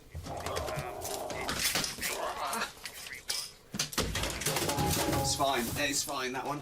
There's loads and loads of moments, just the way he'll be when a woman's around, as opposed to the way he'll be when someone who he's frightened of will be around, some higher status person will be around. All that sort of stuff, yeah. Just like to take control of the body. And it's all that now, isn't it? Yeah, I know, it's all... Busy? Yeah, just keeping up the morale. Can we have a chat? Yeah. One of the things that we were exploring in the office is that cusp of blue-collar to white-collar, regular guys working in an office instead of a factory or being a mechanic. And what we did was we showed the difference between the two worlds, the world upstairs and the world in the warehouse. Well, this is scary, David. Don't tie any more cash up in stock unless you have to. Please. I'm sure you could lose more people from down here. Who's the foreman? Taffy! Taffy! Glyn. What? We'll call him Taffy. David Brent is caught between those two worlds because he wants to be a lad, but he wants to mix with management as well. And it comes to a head when he's down there with Jennifer Taylor-Clark. What are you watching? That's my dog shagging his dog. Oh. Glyn, I'm sure David's made it clear to you that you'll be losing personnel. That's the funny bit. Look at Guz's face. Yeah. He's trying to be cool and a lad, but he knows it's wrong. And he knows this thing, sexism. He's heard of that. And he knows about misogyny. He knows all those things. He knows all the isms. He just doesn't really fully understand them or go along with them all. Take this upstairs, we're a bit busy. You don't look busy. Would you want me to get busy, love?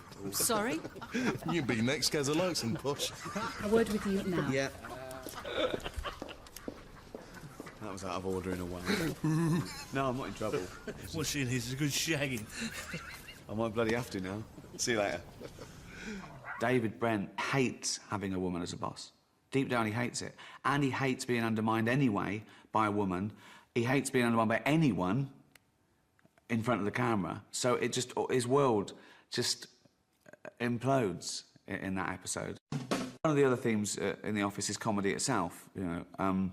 you get a lot of things off your chest. We had a go at people just shouting catchphrases. Ricky, leave it! Props, just bringing in a funny thing. Brilliant. Oh, God, look at that. Pointing stuff out. Bad observation comedy, just pointing stuff out and expecting to get a laugh from it. Impressions. Impressions particularly of other comedy characters. Timothy! Also, the parameters of jokes, you know, good taste, bad taste, you know, what you think you can get away with, what you should say, what you shouldn't say. I'd say, at one time or another, every bloke in the office is woken up at the crack of dawn. What? People write good sense of humour as the thing they most want in their partners, and very, very few people actually have a good sense of humour. And David Brent is a fabulously tragic and comic creation because he really thinks he's got a great sense of humour. He thinks he's a great undiscovered comedian, and he really isn't. We were very careful that David Brent didn't say, I want to be a comedian. He'd say, I'm a comedian. He thought he was a comedian who just hadn't been discovered yet. And now he's thinking that as this goes out, this is his series. This, to him, was like his own comedy show. Have you heard, have you heard Michael Jackson's new song he's doing? No. He's teamed up with West Ham football team, apparently. Yeah. Doing On Forever Blowing Bubbles.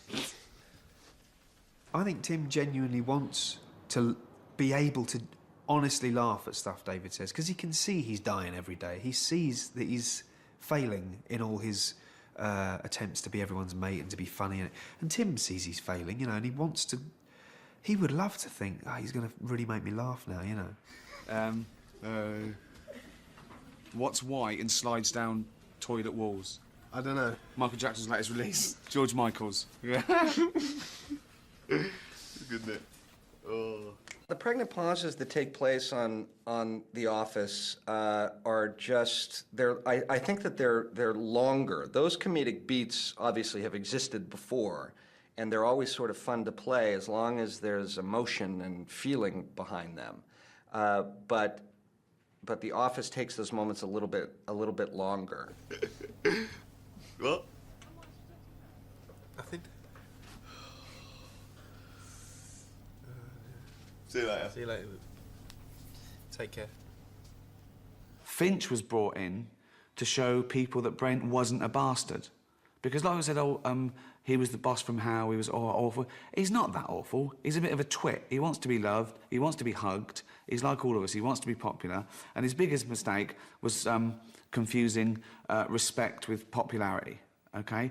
Whereas Finch is a nasty man. He's a bully. He's a narcissist. He's spiteful. Speak to yourself. Come on, spit it out, as your boyfriend said last night. I was just going to say that back to you. Yeah, but I don't have a boyfriend, you do. You can't get a bloody word in edgeways. Can't get what in edgeways? Matron. Yeah, come on then, fat lad. Oh, fat lad, always. Oh, God.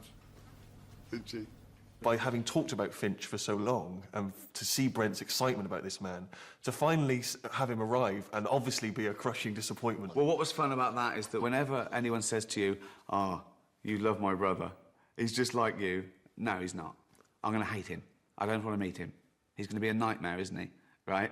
And the other thing, of course, is that, once again, Brent's blind spot. Finch doesn't love Brent like Brent loves Finch. They're not a double act. Current champions are this team here, the Dead Parrots. Bereft of life. He sleeps. If you hadn't nailed him to the perch, he would be pushing up the daisies. One of the main themes of The Office was men as boys and women as adults. So boys never grow up. Their ego, their competitive spirit, their "Mum, look at me," never really goes away. And nothing brings out that male ego like a quiz. Which insect produces gossamer? Go on, what is it? I want you to answer. Finchy. What is it? It's a spider. The spider is an arachnid, not an insect. Yeah? Yes. 6 legs or 8 legs. Thank Yes. you. We can't stand to lose a quiz. Men can't stand to lose. If you're playing Trivial Pursuits, and I've heard myself say, "Oh, you got a pie for who's Mickey Mouse's girlfriend? I got Dostoevsky's first 3 novels. It's ridiculous." And you go, right, forget the pie. Right, just answer questions. Who knows the most? You know, we can't stand it. So we thought it was just a great way, apart from being a good office observation, it was to bring out the absurdity of men. My favourite episode, staff training.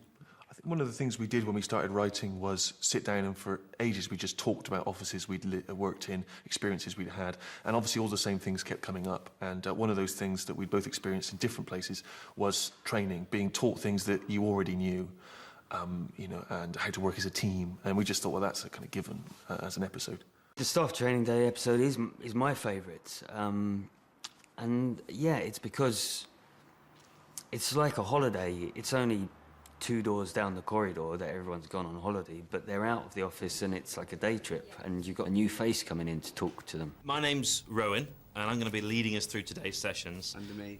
Go on. Well, as David has briefed me, says that a lot of what we're covering, I think you'll be familiar with, but it's not necessarily a bad idea to recap anyway. It's a breath of fresh air for the people in the office, but quite the opposite for David Brent, who sees it as a real challenge to his authority to have this guy coming in and telling them what he should be telling them. I'm going to play a very bad hotel manager who just doesn't care.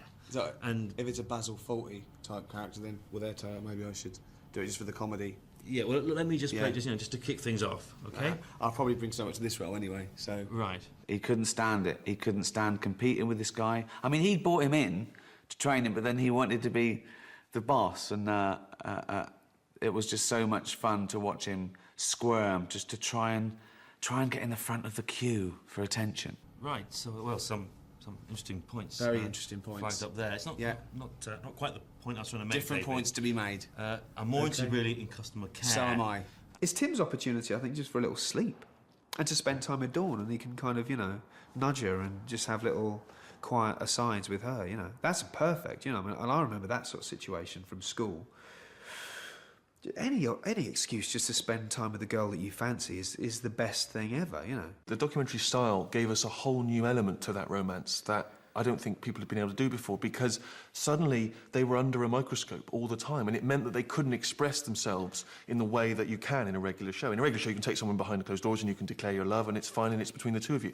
But in our documentary world, that camera was always on them, was always spying. So it meant that everything was much more illicit, that the time they shared together was always being observed. I remember Ricky and Steve saying that they were really fascinated by non-verbal communication, you know.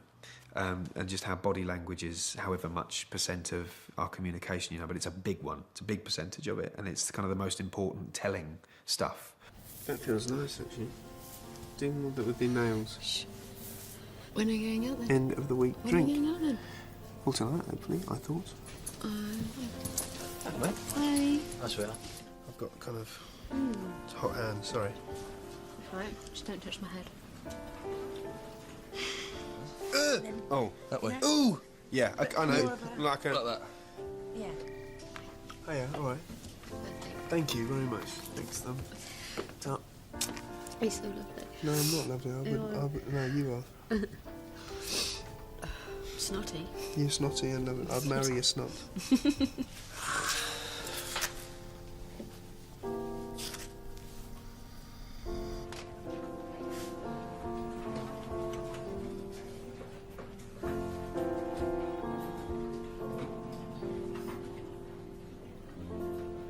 I think if I were a viewer, I would have enjoyed watching Tim and Dawn and their journey because it didn't seem implausible and it didn't seem unreachable. They made it feel as if you could have these little things inside you, these little stories that can come out, rather than it being this glossy Hollywood love story where they all end up brilliantly happy, but everyone's unbelievably rich and beautiful and in, you know, sunny lands, and it doesn't feel like where we are, you know what I mean? And so I think I would have enjoyed seeing it play out. For someone like me, the romantic drama, particularly of the great Christmas special, you know, is one of the great romantic comedies of all time, one of the great romantic stories of all time. I mean, I think the very best sitcoms have had profound things at the bottom of them. I suppose that's what makes them good. All of my favourite shows have always had a sort of romantic strand in them, whether it be Northern Exposure or Moonlighting or Friends. And I think it's one of the reasons, one of the things we liked is the kind of soap opera feel that the best of those shows have. You know, soap opera not being a sort of a damning phrase at all, that actually there's something about watching from week to week and building an understanding of that world and caring about those characters that's very unique to television. And a lot of British comedies don't seem to do that enough, and it seems strange. You know, you're coming week after week, so you can draw people in, and so we were very keen to have that romantic thread, because we knew if we just kept going, it would just become the sort of beating heart of the show in a way. The supporting cast were actors, but sometimes it just said in the script, man one, woman one. And we gave them all names anyway, just in case it popped up, because we wanted that realism. They came in every day, they were sat in their seats, and they'd really be typing. And then one thing in the script said, someone leaves a message on his answer phone, and it was Ewan, and he was just cracking us up. Hello, you're through to Keith. I will be at training all day today. Please call me or leave a message and I will call you tomorrow. One of our pet hates was exposition, where someone walks into a room and goes, Jonathan, you know your sister, the one that went to the Gambia, who's a doctor? Yeah. But we found out that we could do that with Keith because of his strange laconic tone. He could remind the audience what had happened and what was embarrassing. So it was funny anyway, but for people who'd forgotten, oh yeah. So you resigned then? Yeah, I've just got to hand him a notice, make it official. You know. You embarrassed yourself and all, didn't you, asking Dawn out? No, I didn't ask her out. That was... Why does everyone think... It was as a friend, right, OK? It was just as a friend. You see, it ended with me taking a bite into the Scotch egg. We're talking about watching peak practice. Boring, isn't it? Just staying in watching peak practice with your life. Yeah. Not for me, I like it. I'll just stay... That was so good. That was so good. Something would put us off, or something would go, and one of us would always kind of crack and lose it, and we just couldn't get it right.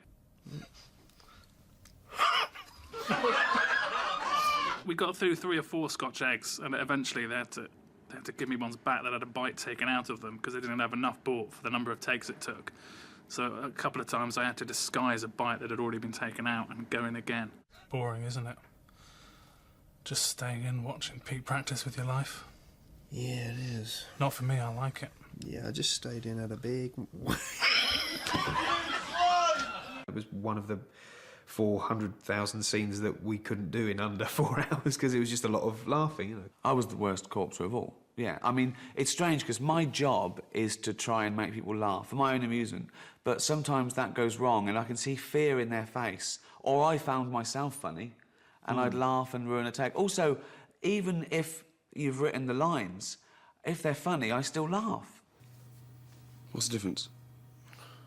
A dwarf is someone who has disproportionately short arms and legs. I'm so sorry. What's the difference? A dwarf is someone... Fucking hell! You can't help corpsing. You can't help. You can help putting people off and making them corpse. But if someone's finding something funny, you know, I celebrate that, really. I thought I found a lump. I examine myself regularly.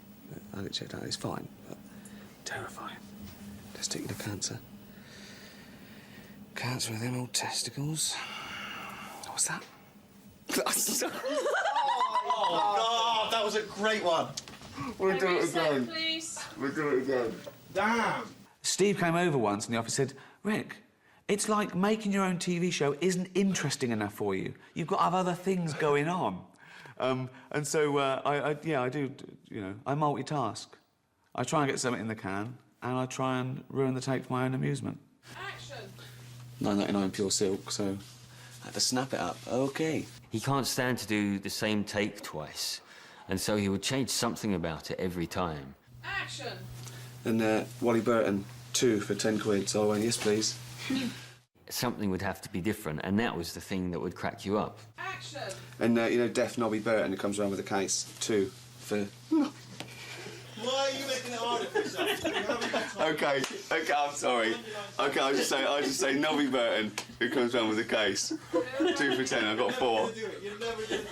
think sometimes he'll improvise an idea that will amuse him and that will amuse someone else. And now Ricky thinks, right, OK, I've got them now. And then he will just keep going. He just thinks, well, this, for my own amusement, even though we're making a TV show, the clock's ticking, we're losing money, and we've got to get it on BBC Two, he's thinking, no. That probably contributed to making it so funny as well, because it was so fresh. Each one of those takes that finally got into the series was unique.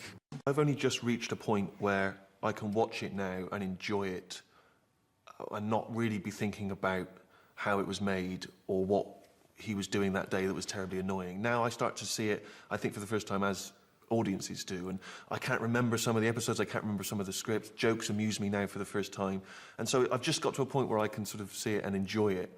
And now I feel more proud perhaps than I did then, because I really feel excited when I see a little clip of it somewhere, because it just feels such a three-dimensional world. I think that's the thing you're always trying to chase as a writer, is a world in which people believe those characters exist and that somewhere they're out there. And that, I think, you know, is its sort of greatest, for me at least, our greatest achievement. Yeah, I mean, I've only got fond memories of everything from meeting Steve to Thanks, mate. winning the Golden Globes, you know. What I think really, you know, has changed American television is that by bringing over an American version of The Office and really staying true to the tone of the original, and then it becoming a success in America, has totally revitalized comedy on television in the States. I keep it on in my house sometimes just for comfort. I just keep it on. I'm not even necessarily watching it. I'm just sort of listening to it because I find it comforting to... That sounds weird. Yeah, I keep my pants on.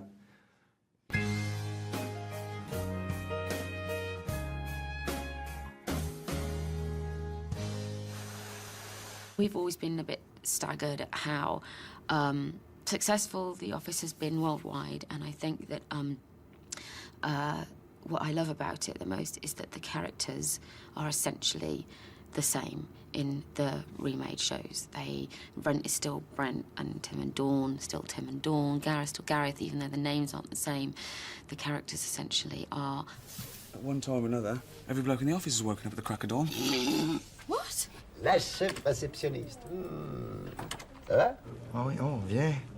Anne, viens. Oh oui, viens, Anne. Oh, viens! A la camita.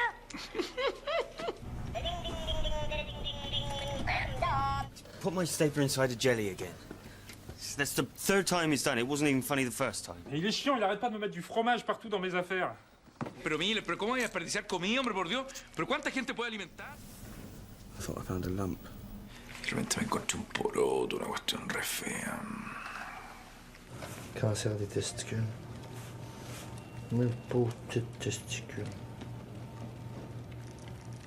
C'est quoi? It's a bit of brie. What, from down there? See you later. I look back and there was that romance with writing our first sitcom, you know. But I couldn't be proud of The Office. I honestly couldn't be proud of The Office, even if it hadn't won any awards and hadn't done, you know, I think that I was proud when we'd finished writing it. I knew that we'd done our best. And it's the first time I've ever tried my hardest at anything as well. There was nothing really about that job, the entire job, that was not very enjoyable, especially in hindsight. Because you come away and you do lots of other jobs. I've done lots of jobs before and lots of jobs since. And as always, you don't fully appreciate things when they're going on, you know. You forget that, this isn't all going to be as much fun as this, you know. I haven't worked on anything that was such a joy to work on since. I've worked on some great stuff and had a great time, but there was something very special about that, about working on that, and we knew it. That particular job was full of nice people, funny people, smart people, and people that I was glad to see every day, and sorry when that ended. I'm still proud of it to this day, and, you know, people ask me about it the whole time, and I'm always happy to answer their questions, because it was a very important part of my life, and still is. My biggest ambition from a young age was to write honestly, was to write and be involved with a sitcom that would be thought of, you know, fondly and possibly even amongst, you know, the sort of much-loved sitcoms. And I feel like to some degree we've achieved that. And so now I don't know what I'm doing with the rest of my life. Now I've got to sort of recalibrate my expectations. Now I'm just filling up the hours before I die. That's why I'm here today. But that's not gloomy, is it? You got voiceover work, though, haven't you? Got some voiceover work, yeah. I got some voiceover work. Barclays.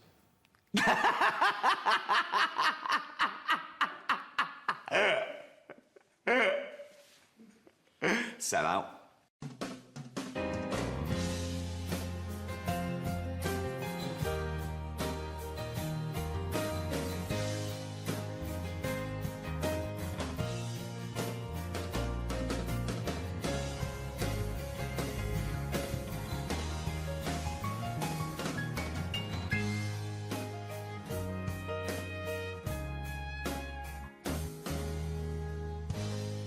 This is the worst part of my job.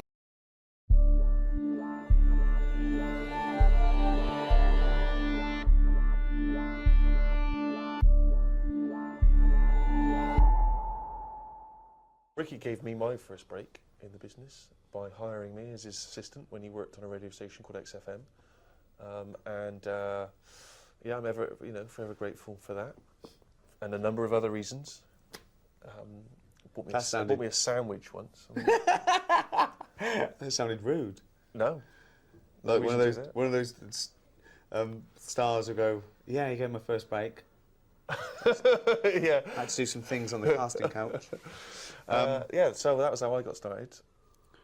23 he was. Was I? What was I, 36 or something, wasn't I? I can't have been 23. I think you were. Yeah. Looked like a really gangly adolescent who just grew too quick and no one could do anything. 25. You weren't? Well, we know each other about 12 97, when were you born? 74. What does that mean then? All right, shut up. There you go. Boring. And my first break probably was, working at XFM. I got a job and they said I could have an assistant. And that First was me, CV. that was mentioned before. First CV that came through, I said, yeah, it'll do. Karl was working on XFM also. We worked together on XFM, then we went and did The Office. We came back as conquering heroes. We were big shots. I used to run the desk, too big for that now. They gave us a little minion who worked there. Then he opened his mouth and I realised that he was funnier than anyone I'd ever met before, without even knowing it himself. So, But you've been quietly squirreling away in the background for years, haven't you? I've just always got work by knowing people. I've never I've never got a job through an interview. It's always, even at Cordon Bleu, it's because my mum worked at Partners next door. It was like a stationery shop. And I love the way you say Cordon Bleu like everyone's heard of this place. Like everyone's going, oh, Cordon Bleu. No one loves the world. It's like, I think Summerfield bought it. It's a fridge shop. Well, not fridge, like chickens and stuff, frozen foods. And my mum said, I think I can get you in there. She was connected. She was like the Godfather. Like the mafia, yeah. I'll get you in Cordon Bleu. How? It's next door, isn't it?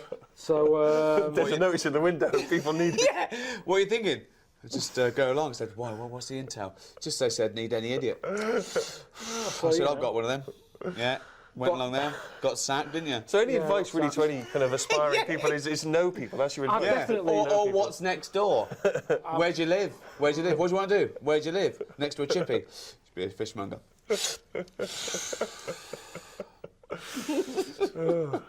There you are. Good advice. Growing up, I probably watched sort of bad American shows. I watched all those things like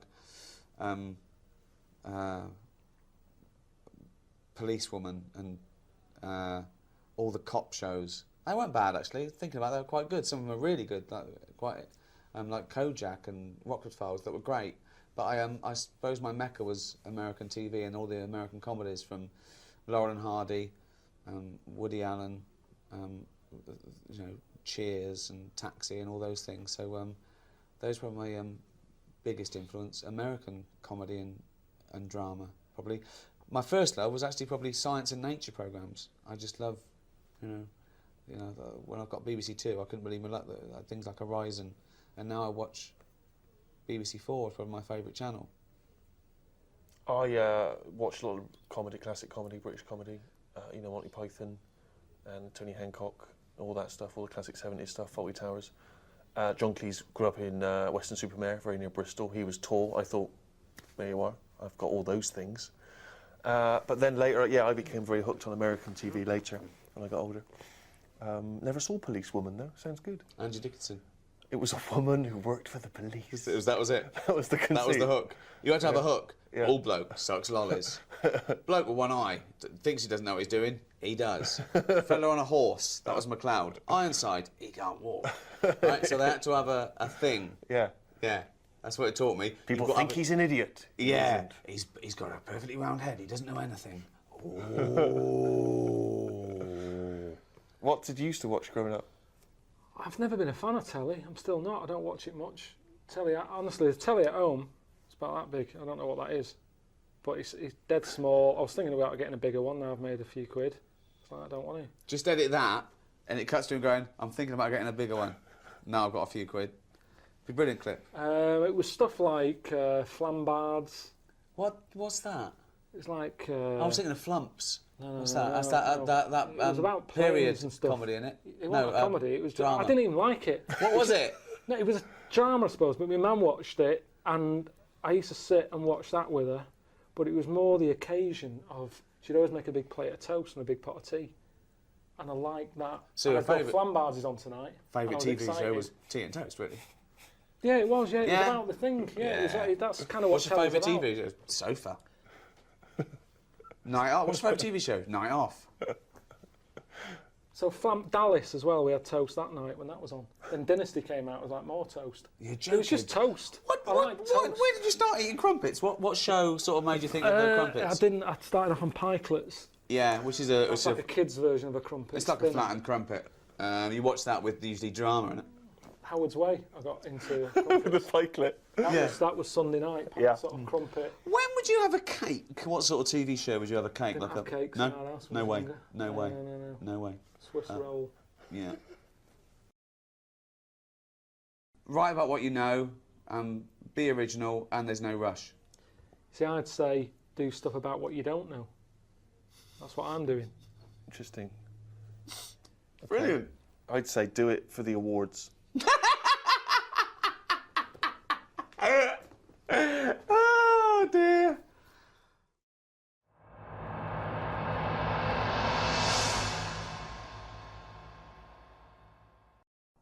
Do you know the other week when I came up with like a different idea of how we can sort of make the world run and that? Can we just have a quick recap of that? Because I seem to remember it was a load of old arse. It was ridiculous. It was he was saying that the world is overpopulated, so the system would be where people were living too long and stuff. So what happens is people live till 78. I don't know how you can enforce that, right? Yeah. But when they die, they've got a little baby in their stomach, Right. like a pip in an apple, Yeah. that then carries on when they die. Right. It wasn't a theory. It wasn't an idea. It was the ramblings of a mental You're case. saying it's stupid, but someone's emailed in and said, "Oh yeah, that's pretty good." Just saying. If that's a no, right? I've been thinking. It is a about, no. What about if we do it the other way, right? Ah, go on. Somehow, I don't know how. A kid has an old lady? That's what it's going to be, isn't it? A child gives birth to an old man. No. What I'm saying is, right? Go on. Work the other way round. Come on then. So if somehow we can inject something in like a body that's just died, right? Listen to this. Imagine this is notes. So when he hands it into the Nobel people, and they go, if there's a way that we can inject something, and they go, well, what? Well, I don't know the chemical formula, but something HO2. Right. So anyway, so you inject it in the temple. He's narrowed it down to the temple. So what happens? She sort of wakes up, Amazing. right? And she works the other way. So like she might be 77. Yep. And then she'll have a birthday. She's 76, and she's working that way. Right. If you know what I mean. Okay. Are you with me? No, keep it. Because the thing is, you've got I'm really scared. Yeah. I'm really scared. This is the maddest thing you've ever said.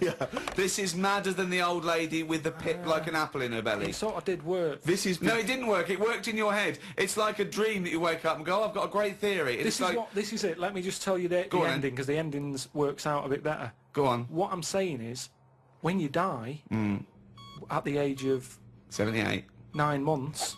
What? At the age of 9 months, because that's when you come out. What do you mean when you die at the age of 9 You're months? not scared of dying because you're now a baby, so you don't know what's going on anyway. So there's no fear. So you've missed out a bit here. So this woman, what, literally gets younger and younger? I think when she's in her 20s, she's in her old age, Rick. Yeah, but it doesn't matter because that's the fun part of your life, isn't it? When you're 20 and you've got all your energy and that. So before you die, you're actually having a good life rather than it being the other way around.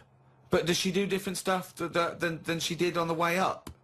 Because she's already lived 78 years, hasn't she? Don't forget. She was a baby once, and she grew to 78 years. Then someone stuck a needle in her head and said, right, back you go.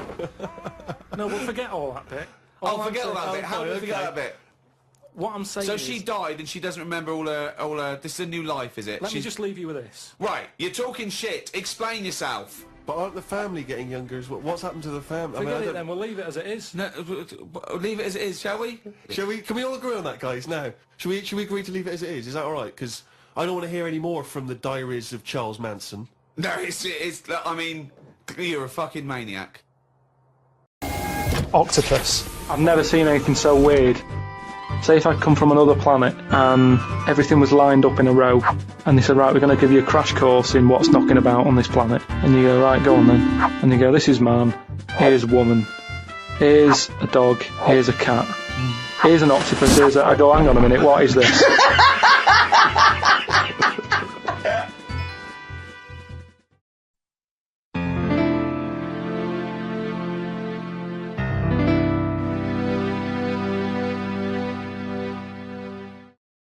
I said to Suzanne, I'm sick of it. She's going, you need to do it when I get a new kitchen.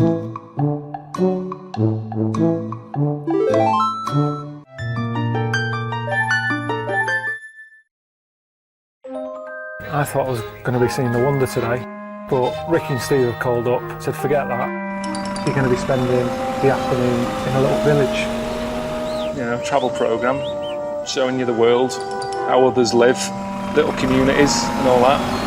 Just look at this map. It's a dwarf village. It's like this little town that they set up. Dwarves used to get hard time or something. And so they set this up, a place where they live and work. Alright. This is it. They've made it for themselves, everything they want. It's made for being a dwarf. It's ideal. And, you know, there is, like, little blokes in little funny outfits and all that. Where's your knees? Have you got knees? And you do sort of smile, but they're smiling. I think it's all right, isn't it? But they're all happy. I mean, they've made this bit. Why not just finish it up and put a door on it? They've done the hard bit. A couple of hinges and a door. You can show me around one of your houses. I haven't been in one of these. I'm the biggest man who's ever been in it. I'd rather be a dwarf than like Steve, who's almost a giant, because the world's not made for a giant.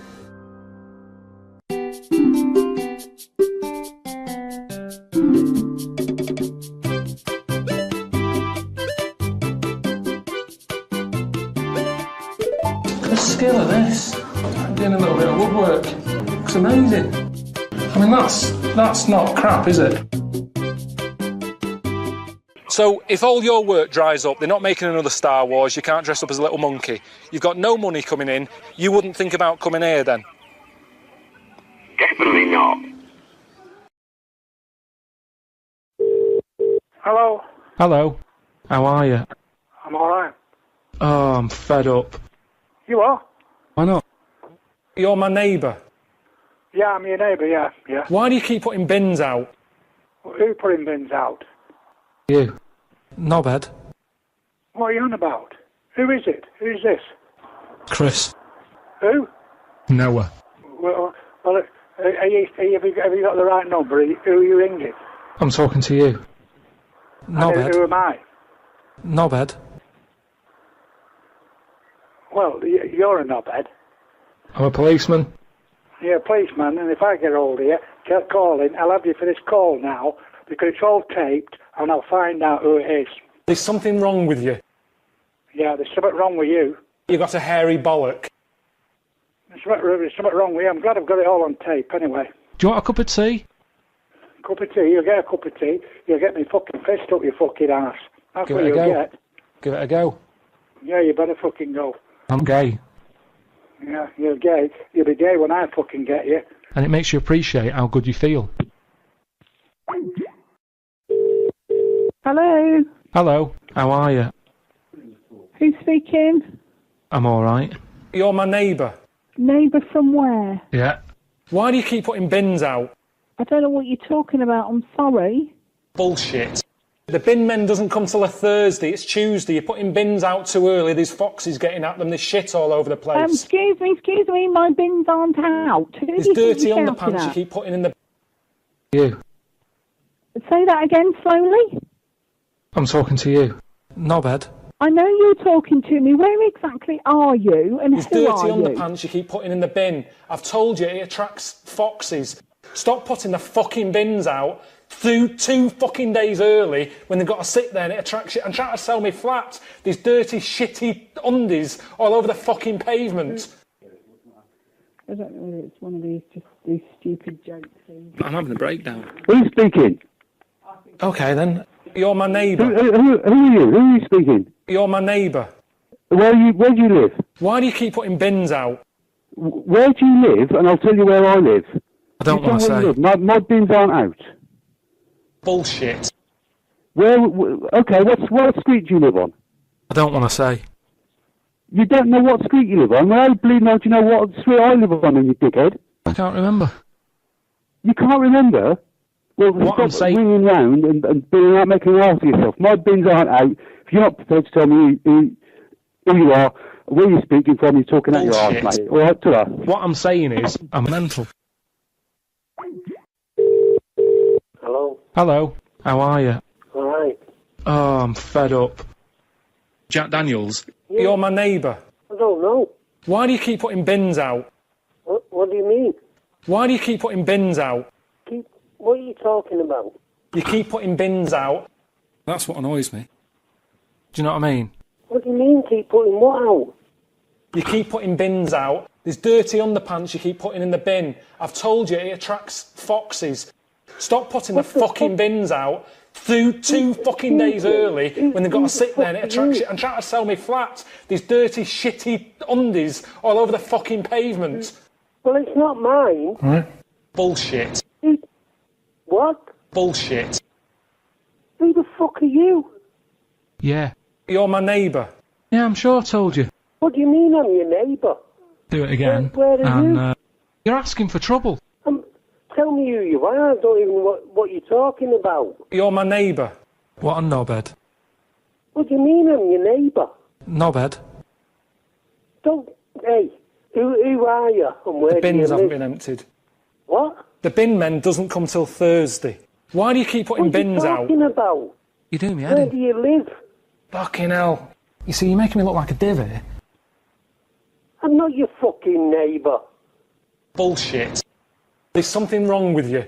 What a knobhead. Hey, there's something wrong with you for phoning me. I'm My name's not surprised Jack you haven't done it Daniels to start yourself. with. What I'm saying is, why do you What keep you're putting saying bins is a out? load of fucking shit, so Why? who do you think you're talking to? Jack Daniels. You're my neighbour. No, I'm not Jack Daniels. Do it again, and there'll be trouble. Listen, who are you and where are you? Yeah, I'm sure I told you. What? I'm talking to you. You Knobhead. haven't told me anything. Where are you? Carl. Alright, I'm Carl. Be calm. Carl. Be calm when I get a phone call like this. Carl. Pilkington. What? Who are you? Why do you keep Where putting bins are you? out? Who am I talking to? Well, it's not Jack Daniels anyway. Bullshit. Jack Daniels. Why do you keep putting bins out? Let's get sick of it. Listen. You're are you asking for fucking- trouble. Are you fucked in the head or what? Piss off. Piss off. You've just accused me of doing something like that and I don't even know who you are. Bullshit. I'm Oh. surprised you haven't done it yourself. Where do you live? Where do you live? There's something wrong with you. Because I'm busy. There's something wrong with you, you daft twat. No, but I get enough abuse now. I'm mental. You're fucking mental, alright. I'm having a breakdown. You're having a breakdown? I've been through a Fucking load of will do trauma. if I get hold of you. I can't handle it. Well, that's too fucking bad, mate. Where do you live? Do it again, and there'll be trouble. Do it again? What do you mean, do what again? You're asking for trouble. Am I? Stop putting the fucking bins out. Come and see me if you think you know where I am. So I'll see you there. Well, where am I? And where are you? Doesn't matter. Doesn't matter. That can go either way. What? I'd be very surprised. You'd be very surprised what? What I'm saying is, I'm not that happy with this. Happy with what? I mean, there's rubbish everywhere. What are you talking about? There's filth everywhere.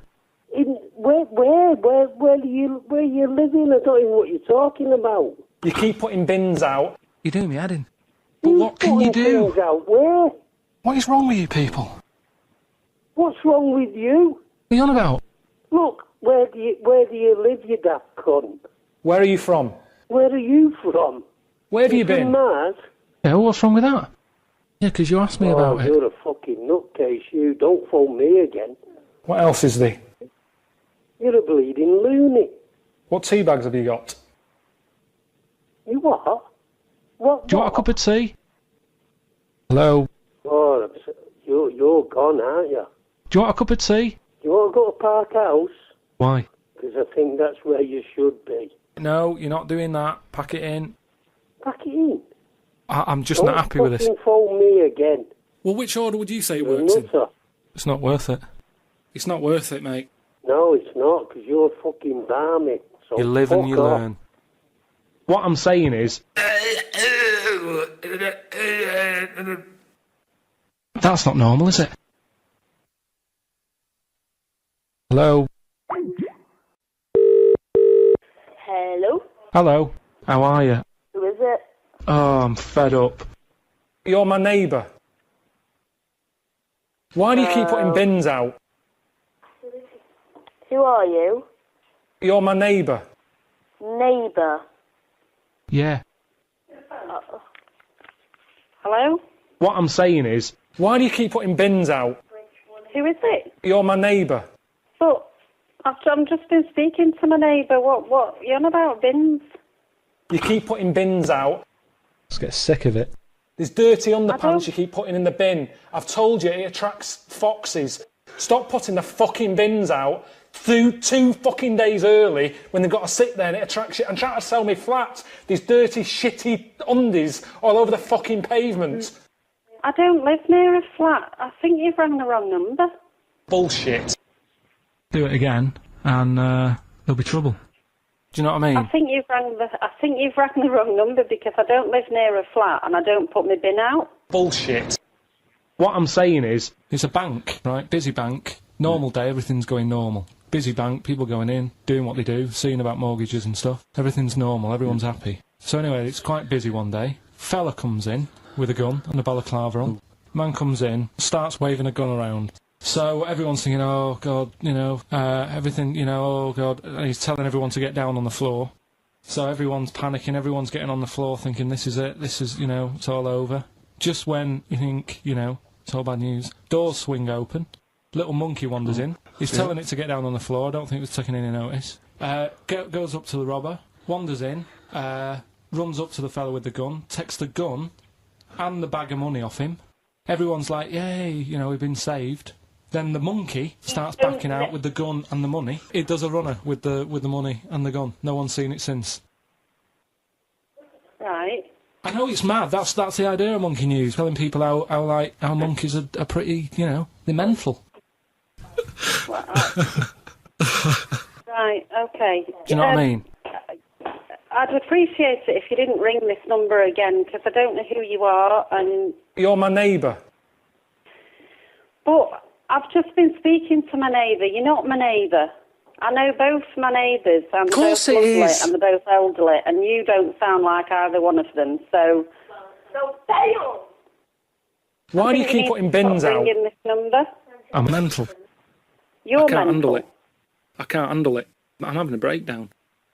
Right, well, don't you think you should ring the Samaritans or somebody like that and not me? I need Jack Daniels. Do you know what I mean? Don't we all? But you don't really need to ring me, do you? I don't know where you've got this number from, but I'd appreciate it if you didn't ring me again. No, but I get enough abuse now. I'm not abusing you, I'm asking you nicely not to ring here again. Bullshit. Don't it's happened say before, that, right? please. I've got 3 children stood here. Do not swear at me. Well, it's happened before, right? We've talked about that before. We haven't talked about it before. I don't know who you are. Yeah, I'm sure I told you. You're my neighbour. Fucking hell. You're not my neighbour. I know Fucking all hell. my neighbours. I live on a quiet little road. I know all of them. You are not my neighbour. Fucking hell. What a knobhead. You see, you're making me look like a divvy. Swear at me, please. Yeah. Fuck off. I beg your pardon. Piss off. Where exactly do you live?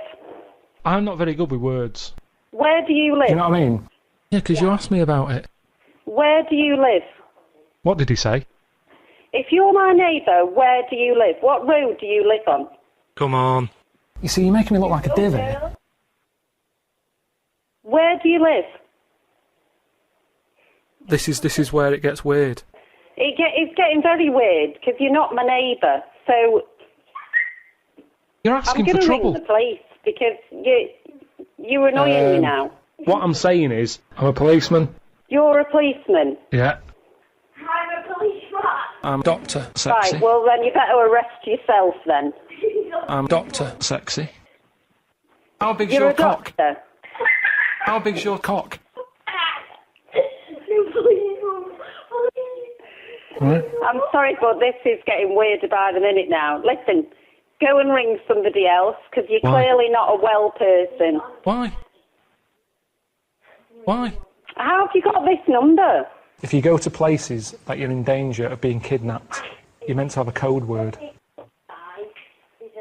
They've got a If bag I over go your head, to gun to your head or places whatever. I'm in Tell them danger you've of been what? kidnapped and you go... They've got a bag over your head, gun to your head or whatever. Tell them you've been kidnapped and you go, Congress tar. And they go, bloody hell, he's been kidnapped. Before you know it, the A-team's coming in.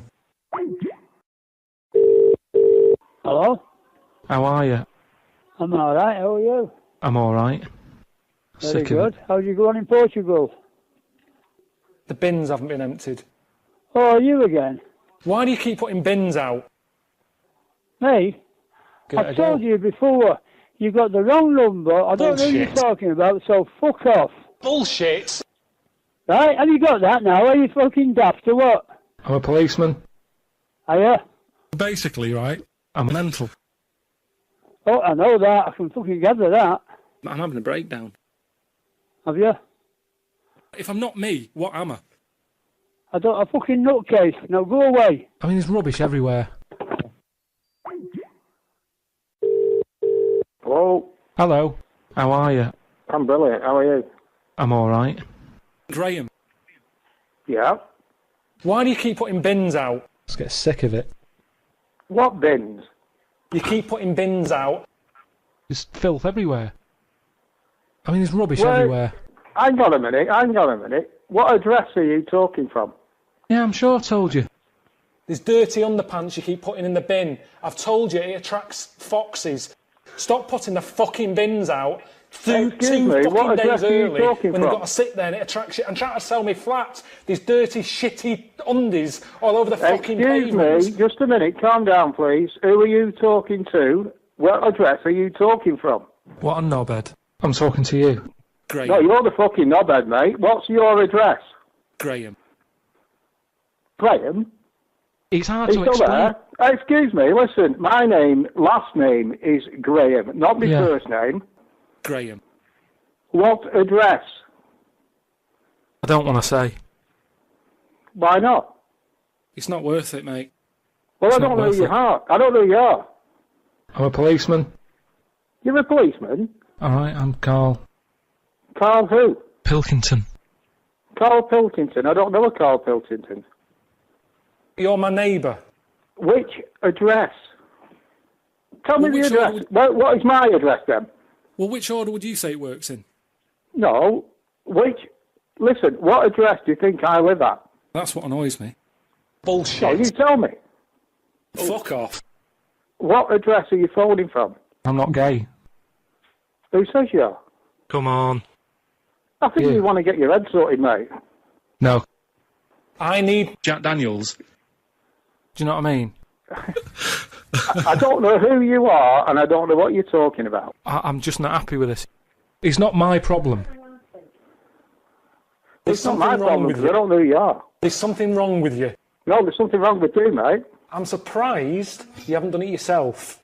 Get rid of it. I think you're taking the piss, mate. What a knobhead.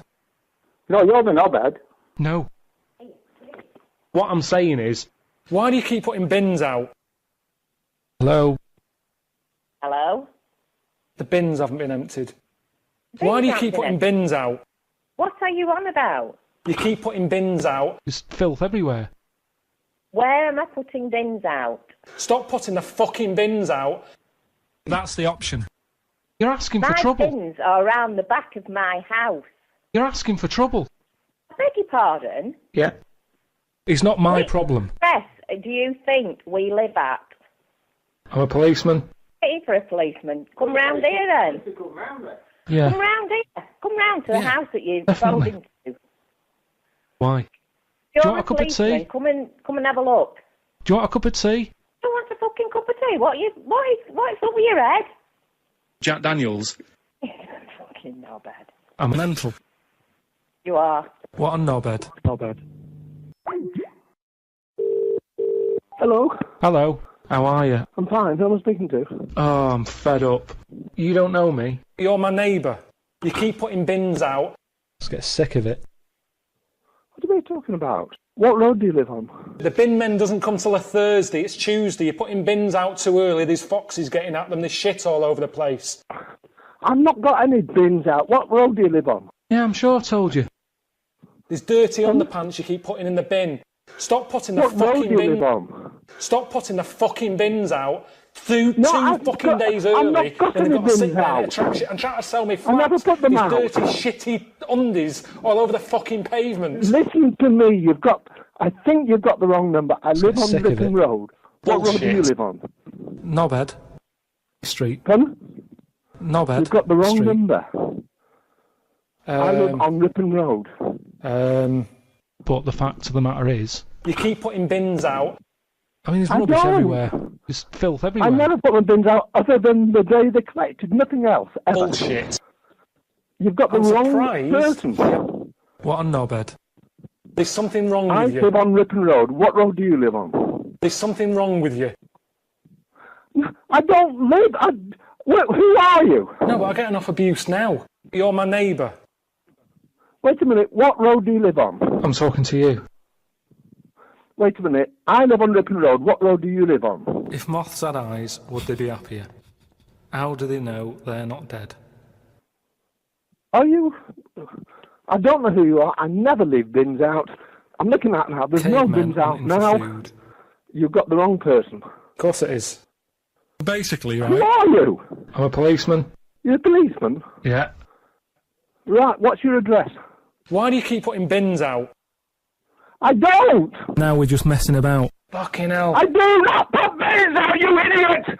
You see, you're making me look like a divot. You've got the wrong number! Bullshit! Stop putting the fucking bins out two I do fucking not days put the early, bins and out. I've got to sit there and it attracts you and try to sell me flats. These dirty, shitty undies all over the fucking pavement. I don't know who you are, but I will contact the police if this carries on. It's not worth it. It's not worth it, mate. Okay. Give it a go. I will get your telephone number in a minute. Can you give me your telephone number? I'll phone you back. I mean, it doesn't seem like any of them is like a great option. Now we're just messing about. I don't leave bins out. I don't know who you are. I've never heard of your voice before. Tell me where you live, and I'll tell you whether you're our next door neighbour. But I don't think you are. I'm Doctor Sexy. You're my neighbour. You're Doctor. Look, I'm going to put the phone down. I'm trying not to be rude. I don't know what you're talking about. Why? I never put my bins out, so Why not? whatever you're talking about is rubbish. And I don't mean rubbish in the bin. Bullshit. I'm sorry. I don't want to offend you. Bullshit. I'm putting the phone down now. If you can't do it, don't do it. Fuck off.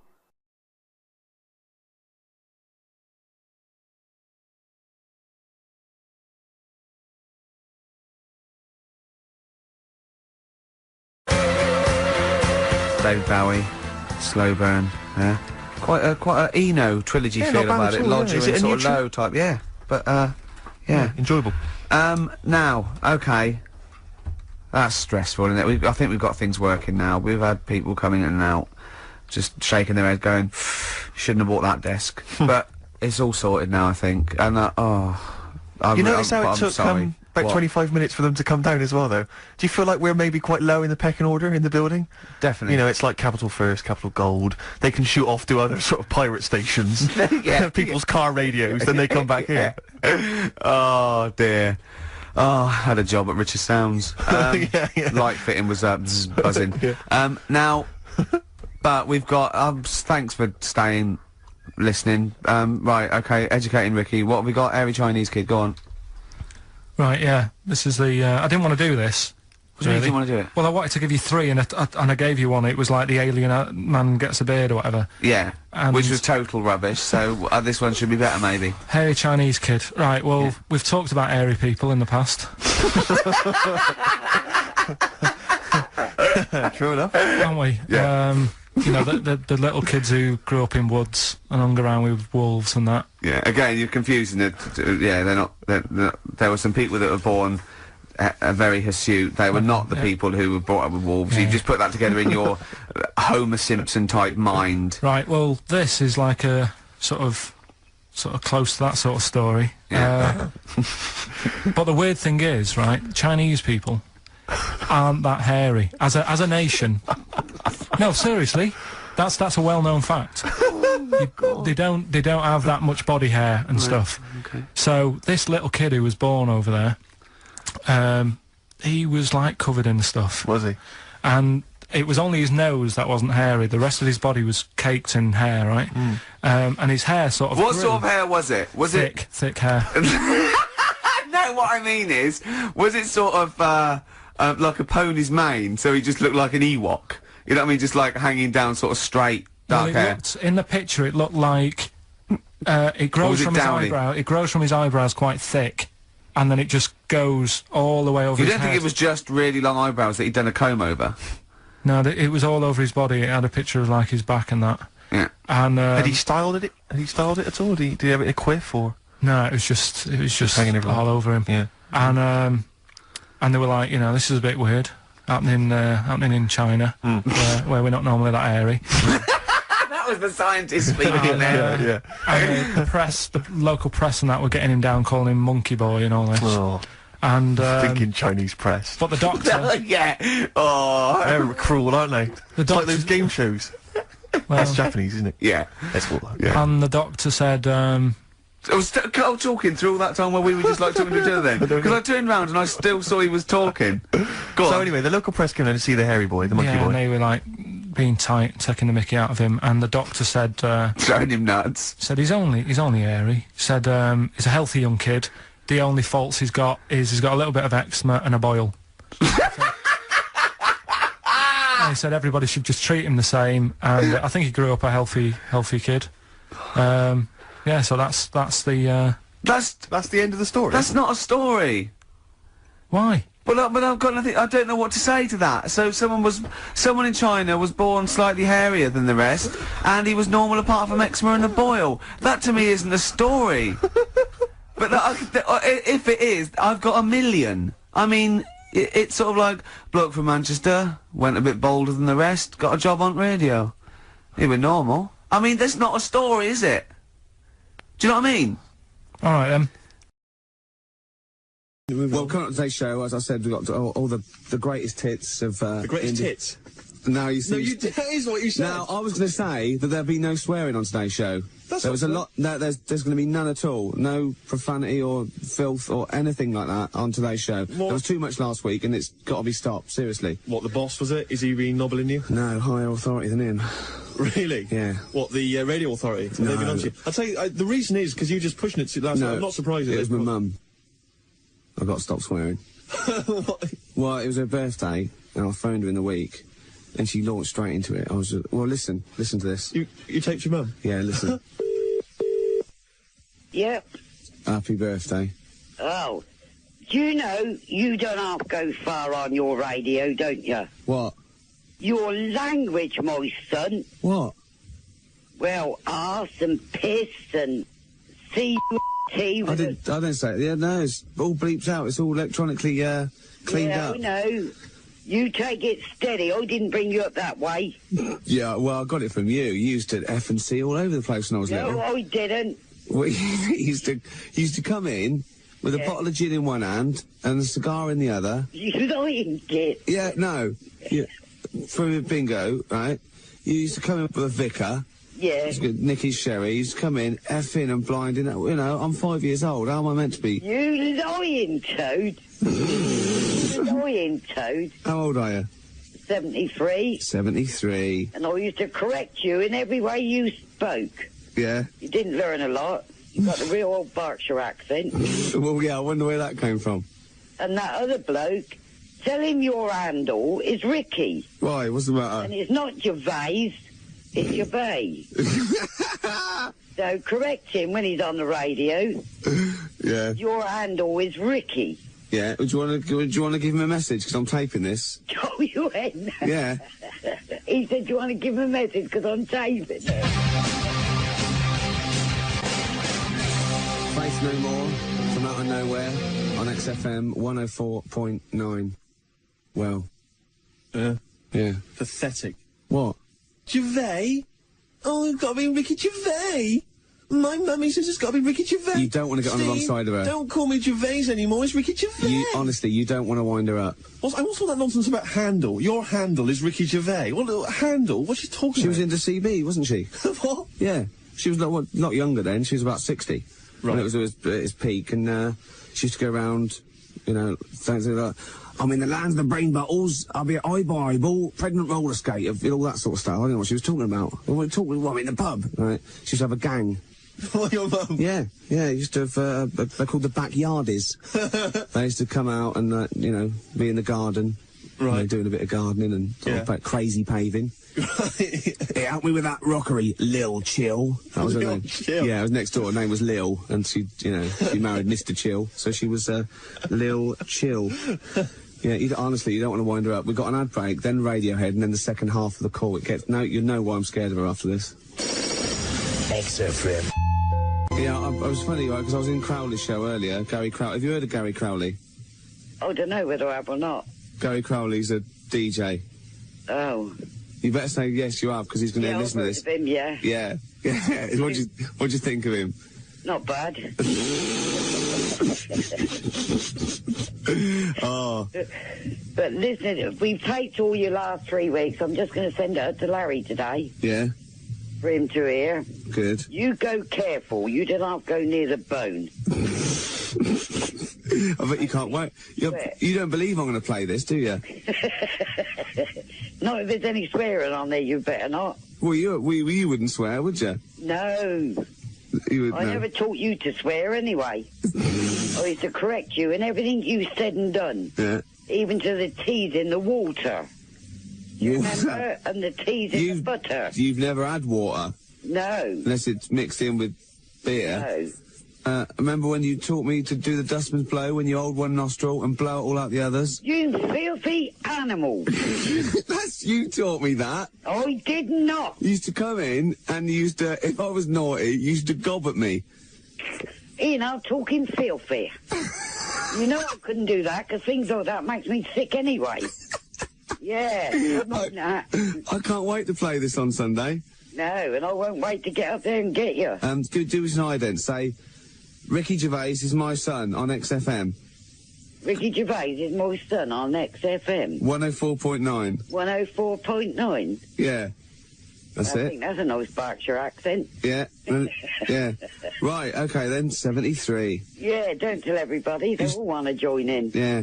All right then. Well, Right. 73. And you go careful what you're saying. All right, then. Right. See you later. Cheerio. Bye.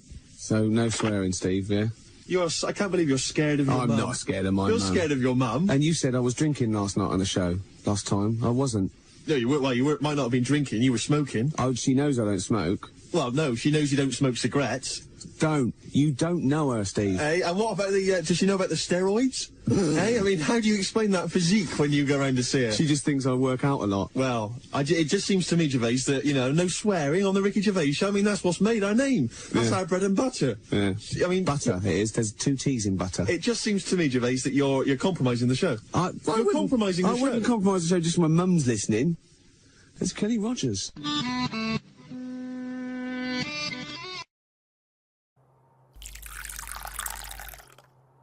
I was thinking the other day about, your body and everything, because it is amazing, isn't it? How it works. Oh, yeah. Does the brain control you, or are you controlling the brain? I don't know if I'm in charge of mine. Nor do I, There's Carl. a surprise. Nor do I, Carl. No, do you know what I mean, though, by that? Does the brain control you, or do you control the brain? Don't you ever sort of think sometimes, say if you're making... But you are the brain. No, but I was making a shopping list, right? Going, right, I need some rice, kidney beans, and I thought I had everything, and I sort of was rolling up the paper, and then something went, an onion. Your brain did something that. Went an onion. Was it Suzanne? No, well, my brain sort of went, you forgot something. Yeah? I didn't think I'd forgot. I was you are your brain. No, but don't you understand?